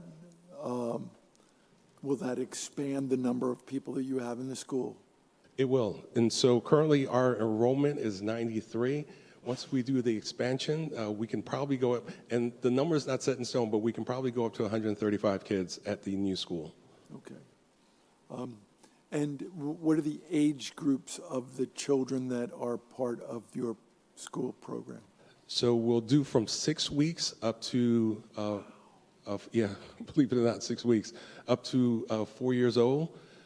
We do have a VPK program. We're really considering adding 2 VPK programs at the new school. You have an entrance on Silver Beach Road. You said that during peak hours there's alternate exiting egress. Or I should say entrance and egress. Where are those? Are they off on the, that's 10th? You have an exit It's not on 10th, it's past 10th, right? Correct. And so On the there's side street there? Yeah, there's an entrance and exit off Bayberry, and Okay. there's an entrance exit off 10th Street and also Silver Beach. Yeah, there's 3 egress total. I see, okay. That's what I was wondering. I was wondering how that all works out, because when you don't want to exit out onto Silver Beach Road during those hours you were talking Correct. about. So you don't have to access Silver Beach Road during those time periods you were talking about? Correct. Okay, thank you. I have no further questions for the applicant. I just have a question. Where the new facility will be housed, I'm assuming behind there is a play area, correct? Correct. Where the new So building. there's one on the north side, and of course, there's going to be one on the east side. Okay. And then where the existing facility is located, I know you have that playground area. I see it every day, basically. The fencing, and I'm very happy you're doing the fencing for the obvious. The one that borders along Silver Beach will be it will obviously be a high fence. It will be 6 feet. Yeah, because I wondered how. For fencing along. Oh, go ahead and ask your question again. Yes. You can speak. Yes, just the fencing along where the existing playground area exists now. It will be a high fencing there. It'll be higher, correct. Okay, and then approximately 6. Correct. Okay. 5 to 6 feet. Yeah. And was there any consideration of moving that at all, just out of curiosity? There was. My concern is where the playground is at the current location for the existing school. But with the health department, and of course they give the licensing for the school, there are certain things that we could modify or could not do. One of the things that they told us, they said, listen, some of these things that you see at the current existing building is no longer part of required code, but you've been grandfathered in. Okay. So as long as you don't make any major modifications, that can actually stay. Now, going back to the fencing, and I'm pretty sure state law may negate this, but you couldn't privatize that area where the playground area is. It needs to be open for visual. Correct. To protect, obviously, the asset, which is the children. Okay. I have no further questions at this point. Any other questions? I had one for Sure, Commissioner O'Rourke. For staff. Sure. For staff, what are the special exceptions that we're looking at from this applicant? So the special exception is for the educational facility. It's actually a very unique special exception set of criteria in the C2. You may recall previously we brought forward an amendment to that section that basically was not working properly in context with the rest of the requirements for this type of facility. But we're applying all of our standard special exception criteria. So did you have a question on one of those in particular? Do you want me to run through all of them briefly? Well, I see you have them listed here, but I'm concerned about the safety of the children. That's the most important thing, and how that would apply to the special exceptions. That's a good question. I think that the safety aspect was mostly addressed through SEPTED. We, as always, do our SEPTED review through PBSO, out of which came several additional conditions, which are under Condition 15. So the SEPTED review was already done, but we're going to probably double check it during building permitting just to make sure all this is absolutely rock solid. And so this will be looking at increasing lighting levels in the parking area, revising the landscape plan to ensure there's no lighting conflicts with landscaping, installing anti-vehicle bollards on 10th and Silver Beach, which is already part of the plan. I have talked with the architect a little bit about like the traffic rating for those and just make sure they're as like durable as possible. And then finally, install security lighting in the playgrounds. The facility won't operate in the evening, but it'll just be there as a security measure. So that was kind of the aspects of it that addressed security. You guys asked, did we look at the playground moving? And that was one of the things we explored, but as the applicant answered, it wasn't really feasible, so. One of the aspects that I'm concerned about is access to this facility from the outside also. That's one thing that concerns me. How does the applicant address that as a safety issue? Well, they do have the gates, which, as I understand it, I think there are gates at all of the entrances, but only the Silver Beach one will be closed for operations during operating hours, but then I think the remainder are going to be closed during off hours, so the facility will be secure in that respect. Is that right? Yeah. So. Very good. Thank you. Okay. Has there, actually, to follow up to his question, because that's my biggest concern as well, is the safety. And when he stated about access, that brought another thought to my head. I see that the fencing goes along Silver Beach, along with the ingress-egress areas, but has ever been in consideration to fence the entire property itself? Especially considering you're only, sure you're only using 20 parking spaces, which is mainly staff, and then parents bringing their children in and out.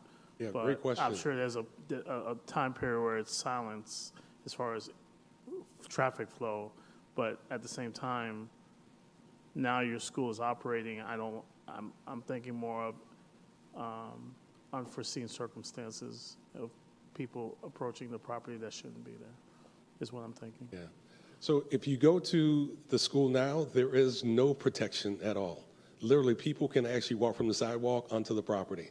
So, of course, our doors are buzzard in, but it doesn't stop people from coming onto the property. And so although it doesn't show it on this, but there will be an actual fence along the entire property.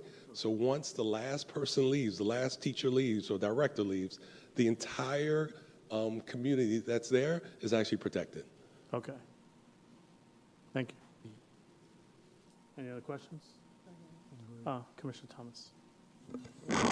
I had a follow-up questions in regards to fencing and also regarding the playground. Regarding the new addition, the north property line, you have like an 8-foot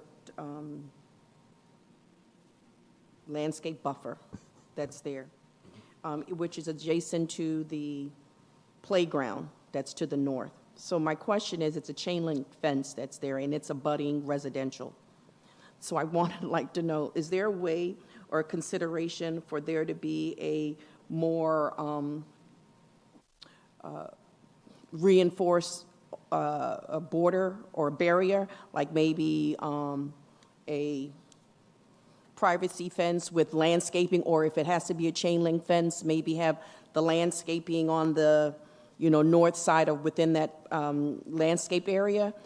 One, we love children, but it also abuts residential, and we like to hear it. But if someone is there, like during the day, it creates another buffer with the residents that's there, since it is right to the property line as far as the playground is concerned. So I was wondering if an alternative type of barrier could be placed there. Yes, and I'm sorry for not highlighting this, but the northern and eastern boundaries do actually have this 8-foot concrete wall. So this is something that we felt was important, and this kind of goes to, I think, mitigating some of the special exception criteria regarding compatibility. So all of the residential properties will be insulated from this project behind this wall. So it does have an existing wall that's on the north side and south of the residence that's there, the multifamily residence? Yes. So the multifamily to the east and then the homes to the north will be behind this wall. It's not existing, but it's proposed. So Okay, that's what I wanted, because when I looked, when I looked at the site plan, it showed a chain link fence, and then it showed that 8-foot strip, landscape strip, and so I was like, I don't know if that's if that's adequate enough. Maybe if we can put a privacy fence, or I know walls are expensive, so I didn't want to say wall, but also maybe if they were to put a chain link, to put a landscape buffer there on the other side, not on the interior, but on the exterior side of the fence. We had kind of considered the other side. I think the concern was that if it's on the outside of the wall, then how do they get to it to maintain For it? maintenance, yeah. And then it's kind of like they might potentially be going in someone's backyard. So as proposed, it is right on the property line, and then the landscape buffer is inside. Okay. So it's going to be on the inside, and it's going to be on, and the wall currently exists? No, the wall is Proposing. proposed. It's Yes. being proposed. And the landscape buffer will be 8 feet on the north side, and then on the parking lot side, away from the facility, that's where some of the landscape reduction is done, so it's not Yeah. 8 foot over there. Okay.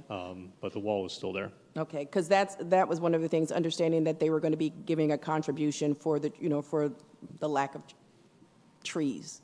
And so I just wanted to make sure we had shrubs there and buffers there for that. Yes, I think Okay. they've still landscaped it as best they can. Really, they're Mhm. just kind of short a few feet, is my recollection, which they had to take to accommodate the parking and just the needs of the facility Yeah. overall. The landscaping on the east and the west, I didn't really have a concern. It was just really on the south, on the north, because there's a playground that's, that abuts that. So that was like a concern for me.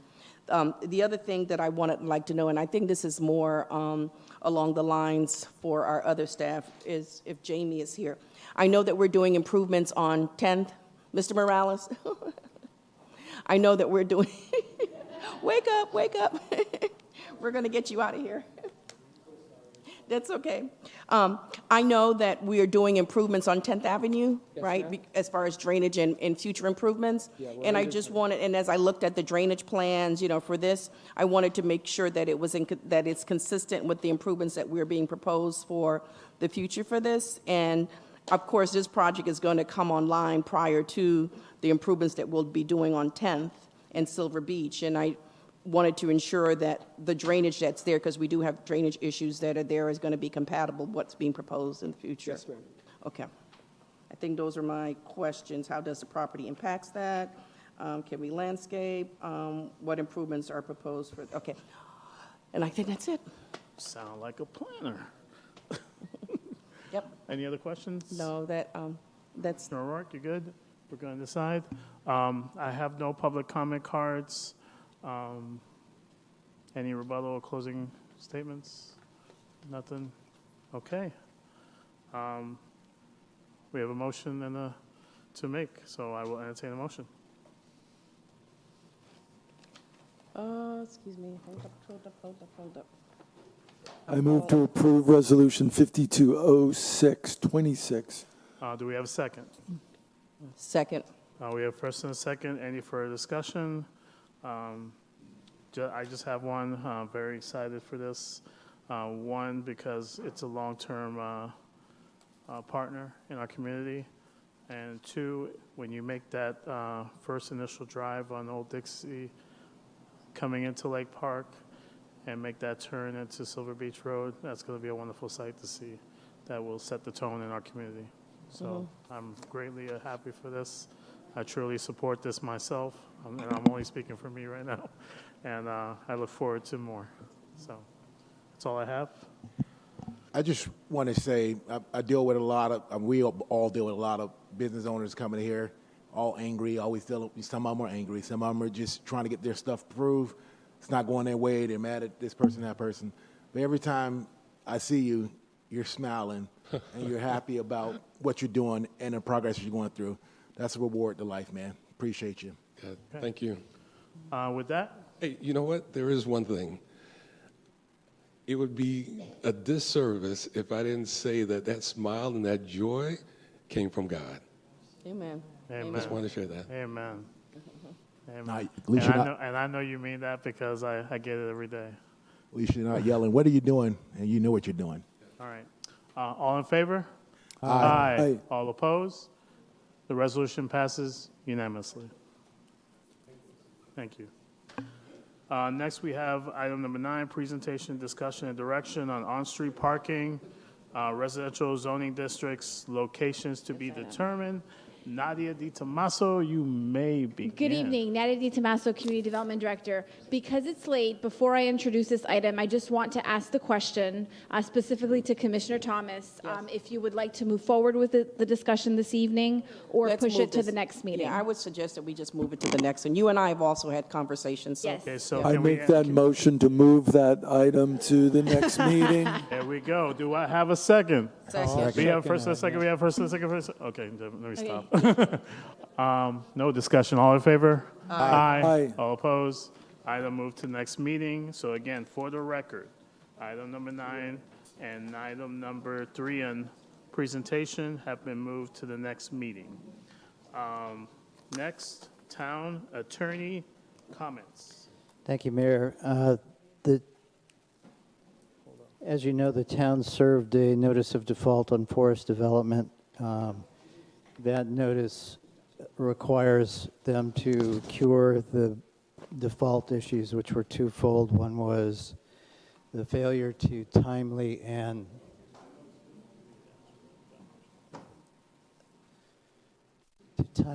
and expeditiously process their PUD and site plan application. The other item was for the disclosure of financial information as required for the project as required under the P3 statute. They have responded. They have not provided that information, but they have, well, to some extent, they've provided some information, but they've requested a 60-day extension. I want to just remind you of the default letter. I know all of you have seen it, but the last submittal, Forest has made 5 submittals on their PUD and site plan. The last submittal was October of 25. So it's been 8 months. They've still not responded to the staff on that. The financial information has not been forthcoming. That's been a dialogue that's been going on for probably at least a year and a half. And as late as today, we were basically advised that certain financial information would not be provided without an agreement that the town would not disclose that information publicly. And as you know, under the public records law, that's not some kind of commitment that we're making. So their request is an additional 60 days.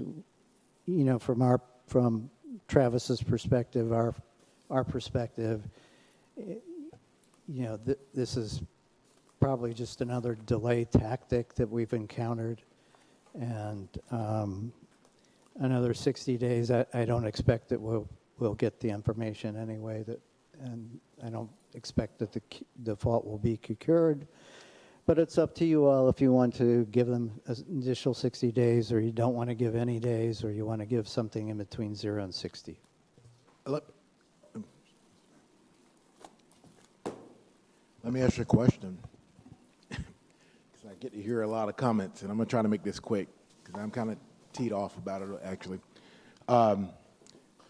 Have we got another proposal from them? Another site plan? Yeah.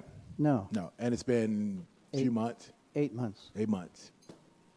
So we're holding up their progress. We got people in here coming, talking, not getting coached very well. I thought some people was great coaches, and threatened commissioners, but they haven't submitted a site plan. I would like for them to keep the 30 days and then bring that plan to us. That's what I would like. So I'll put you down as doubtful for an extension. I'm over the nonsense. I'm really am. I'm sick of coaching and all this stuff and all this shenanigans. Let's get it over with. If you're acting as a waiter and you're asking for our order, we'll make 2. We'll make that 2. Okay. And a fish sandwich? And a fish sandwich on the side, yeah.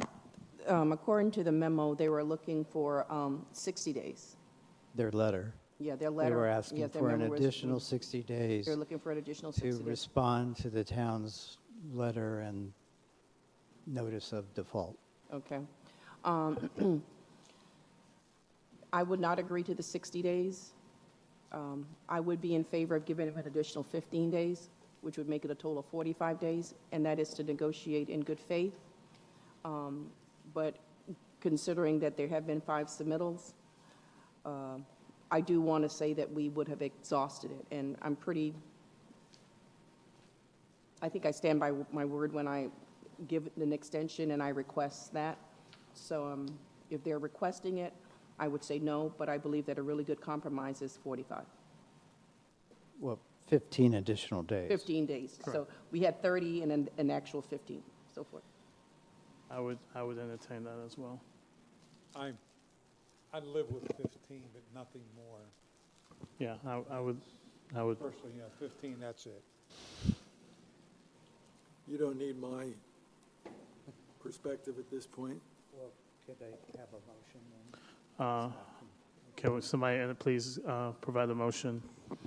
I make a motion to deny the request. Second. Do we have a second? Oh, I'll second that. We have a first and a second. I don't think we need any further discussion. Those in favor? Aye. Aye. Those opposed? Aye. Nay. Okay. I don't agree. So Thank what you. did it pass or not pass? It passed 3-2. To deny them the request? Yes. Denying the request. There was a 3-2. The second item is, just want to let you know, I'm going to be out next week, and so while the cat's the way, let the mice play.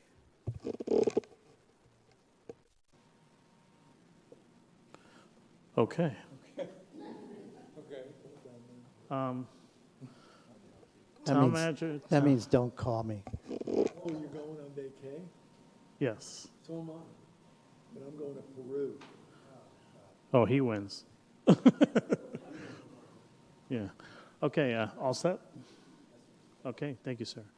Town manager comments.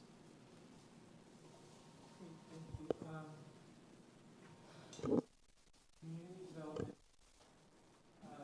received notice that Bethlehem Baptist Church is ready to submit their site plan application for redevelopment of their site and expansion of their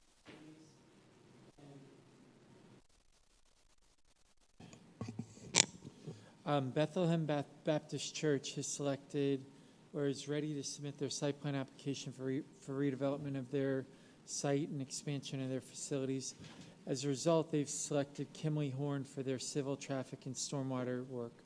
As you know, they're one of our continuing services consultants. What is being asked is, are we okay with that? Because there's a requirement for them to remove any conflicts or potential conflicts with us. We have other firms that we would use. Is there a concern for the commission to use Kimley Horn? Again, we would use another firm to review any site work anyway, any plan work. I don't have any We're good with just direction, or do we need consensus. Yeah, I mean, all they're asking for is a waiver so they can represent the church. Yeah. I'm okay with it. Everyone good? Yeah. Okay. All right, just a couple other quick things. Proclamation for National Parks and Recreation Month is being proposed for July 1st. Are you guys okay with us bringing that? Yes. Everyone good? As a reminder, the kickball and dodgeball with the mayor is set for June 20th, Saturday, 10:30 a.m. to 1 p.m. at Burt Bostrom Park. It's free and open for all ages. Sunset Celebration, which will be our red, white, and blue theme celebration, will be on Friday, June 26th from 6 p.m. to 9:30 p.m. We will have, of course, all of our great music and food and all of that. And then we will have our fireworks spectacular which is going to begin at 9 p.m. And so we invite our entire public to come out to that. And the fireworks are always incredible. And then on Friday, the town will be closed for the Juneteenth holiday. Sanitation services for Juneteenth will not be provided, and dumpster service will not be affected. And then the marina will operate as normal. Just a couple quick things. The HR manager and I met with a number of folks at FAU. In fact, there were a number of vice presidents that we met with at FAU. It was an excellent meeting today prior to the League of Cities meeting. And there is a president's internship program that they have. And this is something that we had applied for an internship program, but this is a different program that started this January. And I actually met one of the folks at the Forum Club when Ellen had invited me to go when the Speaker of the House was there. And he invited us to come down and speak with him about interns that we could possibly bring into our community or into our town. And we are going to be able to bring in potentially 4 interns, 20 hours a week. They pay all the cost. Yeah. And they'll these students are in different disciplines, and we'll be able to support our staff in different needs. So we're excited about that opportunity. We're looking to, potentially do something in our budget as well with regards to interns. But this is a great opportunity for us to have these students that want the practical experience and be able to allow us maybe to even use this as an extended interview process where maybe some of these folks end up working for us long term. They also have a mentoring program that I'm certainly going to participate in. I think it's important that we help the young folks, grow into the professional side. But then they also have a capstone program similar to FSU, which we've been working with as well, to address and analyze different issues within our town, help us to plan and identify ways that we can be more where we can, just achieve certain things that maybe we haven't been able to with maybe some lower staffing levels. But one of the areas with the capstone project may be where they can help us with the strategic planning process. So, of course, that would be potentially a savings from the 50,000, or at least a number less than, hopefully, that number. And then finally, I wanted to make you aware that I had a meeting with the county administrator the other day, and it was an excellent meeting. We talked about, of course, being the president of PBCCMA, but we talked about the sales tax issue, the property tax issue. And we talked about a number of things that maybe they may be able to work with, not only us, but all the cities in our county, to where we all work together. And one of the items that I asked him to look into is doing a countywide cooperative for our procurement. Rather than us going out for competitive bids as a smaller community, having more purchasing power as an entire county with all the cities in the county. That will help us, with any loss of revenue by lowering some of our expenditures. Also, I talked to him about, all of our insurances that we have, whether it's health, dental insurance for our employees, or all of our general insurances, to pool those with them to spread out our risk and be able to save money and maybe even offer better benefits to our staff as well. And he was absolutely in favor of that. Some of the things that he's doing is he's putting up signage at all of his facilities and on all of their infrastructure and equipment to, let the community know that these things are funded through property taxes. And then the other thing that we talked about is possibly doing a list of all the areas in all of our communities, just like we did for sales when the sales tax was available, the projects that we might be able to do. Same thing with the loss of property tax. areas that we might be affected and what we might, might not be able to continue offering, so that our community has a chance to see how this may affect us. So, again, it was an excellent meeting. I appreciate him and being able to sit down with me and talking about some of the areas where we can save money and be better prepared, whether or not the property tax exemption goes forward or not. So thank you. Okay. Commissioner O'Rourke? Thank you. I really don't have much to say except I won't be around for the July, the red, white, and blue celebration. I wish everyone well, and I wish our country a happy birthday. Absolutely. I also, it reminds me of when we did the Memorial Day celebration, and there was a discussion at that time about doing something about adding names to the memorial down there. Yeah. And I asked that if we could look into that, that would be great. Reenie is working on that. I appreciate that. Yeah. Okay, thank you. Commissioner Thomas? Commissioner Linden? Nothing really to say. I just want to emphasize what Commissioner O'Rourke said. We talked about that, and that whole sign needs changes. Embarrassment. Yeah. And wish your son luck from us, all right? Enjoy the wedding.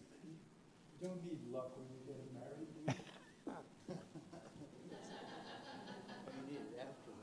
married. Okay. I got no comment. Just in case she's watching. Vice Mayor, you got nothing? Commissioner Thomas. Yeah. Good afternoon. I just really want to express to the commission that I am very disappointed in what I just found out online. And this commission can take it the way that they would like to, but I would just like to say that I was very alarmed to read that our town manager was out looking for a job and that he was shortlisted. And so to be able to find that out right now, I'm just saying that's a major concern for me. I know someone stated this afternoon that we had asked for a strategic plan. I believe 4 months into our town manager's contract, I did request for the strategic plan because I had the contract here. But I'm going to say, town manager, I'm very, very concerned because you and I have actually spoken. And I would just like to say that on hand, there isn't, and I've asked before, who's in charge when you're not here? And to know that you took the time on our time, because when I asked you, do you take any vacations, you said no. And to know that you actually took the time to go very, very far to go and for an interview and not make us aware that you were looking for another job. I'm just very concerned about that. And I think I shouldn't have to read about that in a newspaper. So I'm just saying that whatever this commission decide to do, I don't like that. And I just wish that maybe you had just stated something to us. That's all. First of all, I didn't travel anywhere to go to an interview. That's an incorrect assumption. I did it by video. So it may be there may be a better opportunity to sit down and make sure that we have that conversation before that's said, or that there's a wrong assumption. And I'm happy to talk about the reasons why. I'll be more than happy to talk about it, whether it's in public or privately. And you and I have talked about some of the reasons, and so it shouldn't be a surprise. It really should, because as of last week, when you and I had this discussion, I'm just saying to you. Excuse me. I'm just saying to you. Hold on. All what I'm saying, this is my time. This is Commissioner's time, and I'm just saying to you that I was very surprised to find that out. Can we have a At 11 o'clock, this meeting adjourned. So I'm just saying on the record what I feel. We need to take a moment. I'm just very surprised, just very shocked. To Commission- read that in the newspaper, I'm very shocked. Okay. We need to, settle down. Point of order. Very shocked. Commissioner Thomas, are you done with your statements? I apologize. Okay. Apologize to my family. We obviously have a discussion to make, so I'm going to make the final request. I'd like to see the evaluation come up at a future meeting That we have asked for. that we've asked for. If we're going to have this discussion, then we have this discussion the proper way, whether it be private or public. But the evaluation, I appreciate that because I think, one, not knowing what I did and how I did it and putting that out in the public, I think is unfair.